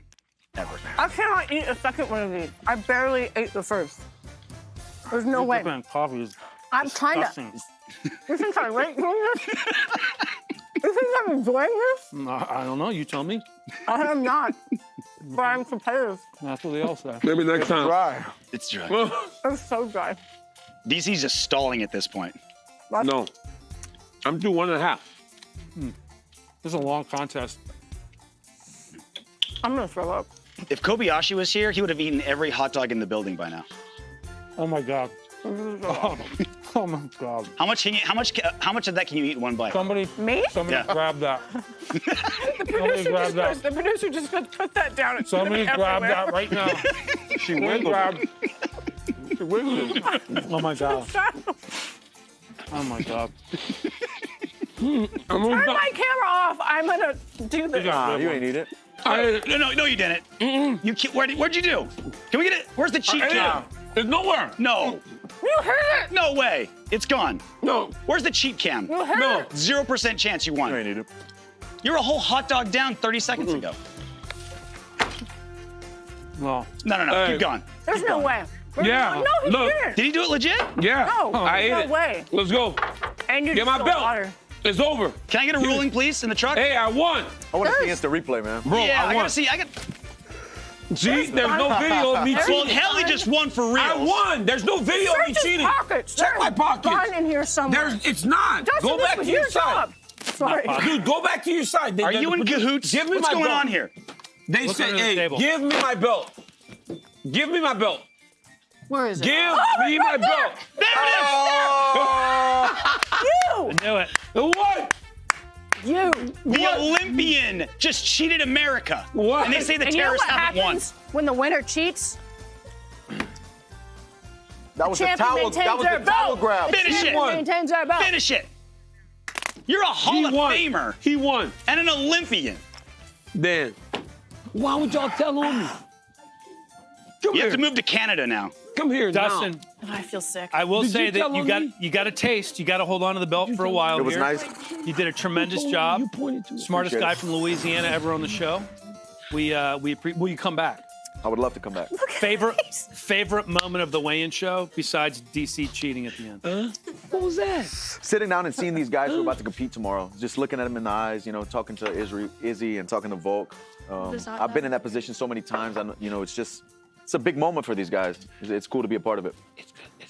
What do we expect in the future for Dustin Poirier? Man, I'm trying to scrap. I'm trying to fight soon. You know, I've been trying to get something booked. I think we'll have some announcements soon. Really? You could probably find out what Dustin's doing next on the DC check-in. Are we thinking? Go to DC's YouTube. Yeah, Subscribe. Subscribe. Ring the bell. Dustin, 155 or 170? Are we? I'm probably in the high 170s right now, so I can make 55. You're about 190 after those hot dogs. He looks thinner. I am thinner right now than I usually am. But Wait, hey, Zach, wait, no, put the camera on his face because he'll right, give you a tell. Let me get. I want to do a Zoom in little on rapid it. fire with you before we let you Let's go. go. I'm just gonna throw some names out. Colby Covington. Listen, I don't want to speak bad about anybody, but this guy's a piece of shit, and I'm not fighting it. I'm not putting any money in his pocket. Nate Diaz. I'll fight Nate. He's a legend, been around forever. Look, he's smiling. We were supposed to fight in 2018. We need to fight. Okay, that one could be on the list. Any other names that interest you? Gaethje, perhaps. Gaethje was. You know, it got voted one of the fights of the year, I think in 2018 or when we fought. Yeah. That would be another fun one. Chandler. There's a bunch of fun fights at lightweight. What about Chandler? He's been talking a little bit, saying that he might want to. Yeah, you had your shot, you had your chance, and maybe now it's passed. Look, he has 3 fights in the UFC. No, yeah. He's been dropped. He's touched the canvas in his last 3 or 2. If I touch him, he's going to stay down. Oh. So there's like this hierarchy at lightweight, right? There's like you, Gaethje, Oliveira, like they've all kind of fought. Like, and Chandler kind of put himself into that mix straight out of Bellator. Does he belong in that mix with you guys? He definitely does. He's one of the best guys in the world, for sure. I can't wait. Announcement soon? A couple weeks? A month? What are you expecting? What are you hoping for? Ideally, what's your ideal scenario to announce it? I'm hoping to get a fight booked, sign a contract next week. You know? Oh, wow. Soon. Okay. Good. Yeah. Dustin, thanks, bro. Did a great job. He was good. Yes. He was really good. Real good. Real good. Yeah. I got to see. He's better than you. Best guy from Louisiana on the show in the history of UFC weigh-in show. Better than Dan. We appreciate Dustin Poirier coming down. We got to eat a little Vegemite. That Vegemite is different. That Vegemite is different. Ceremonial weigh-ins coming up tonight at 7 p.m. on YouTube. Dustin Poirier, Laura Seco. Whoa! Put the wiener down. That's a gift on the internet right now. No. That's bad. Thanks for watching, everybody. See you next time. Enjoy the fight Saturday. Summer sausage. Memes Central.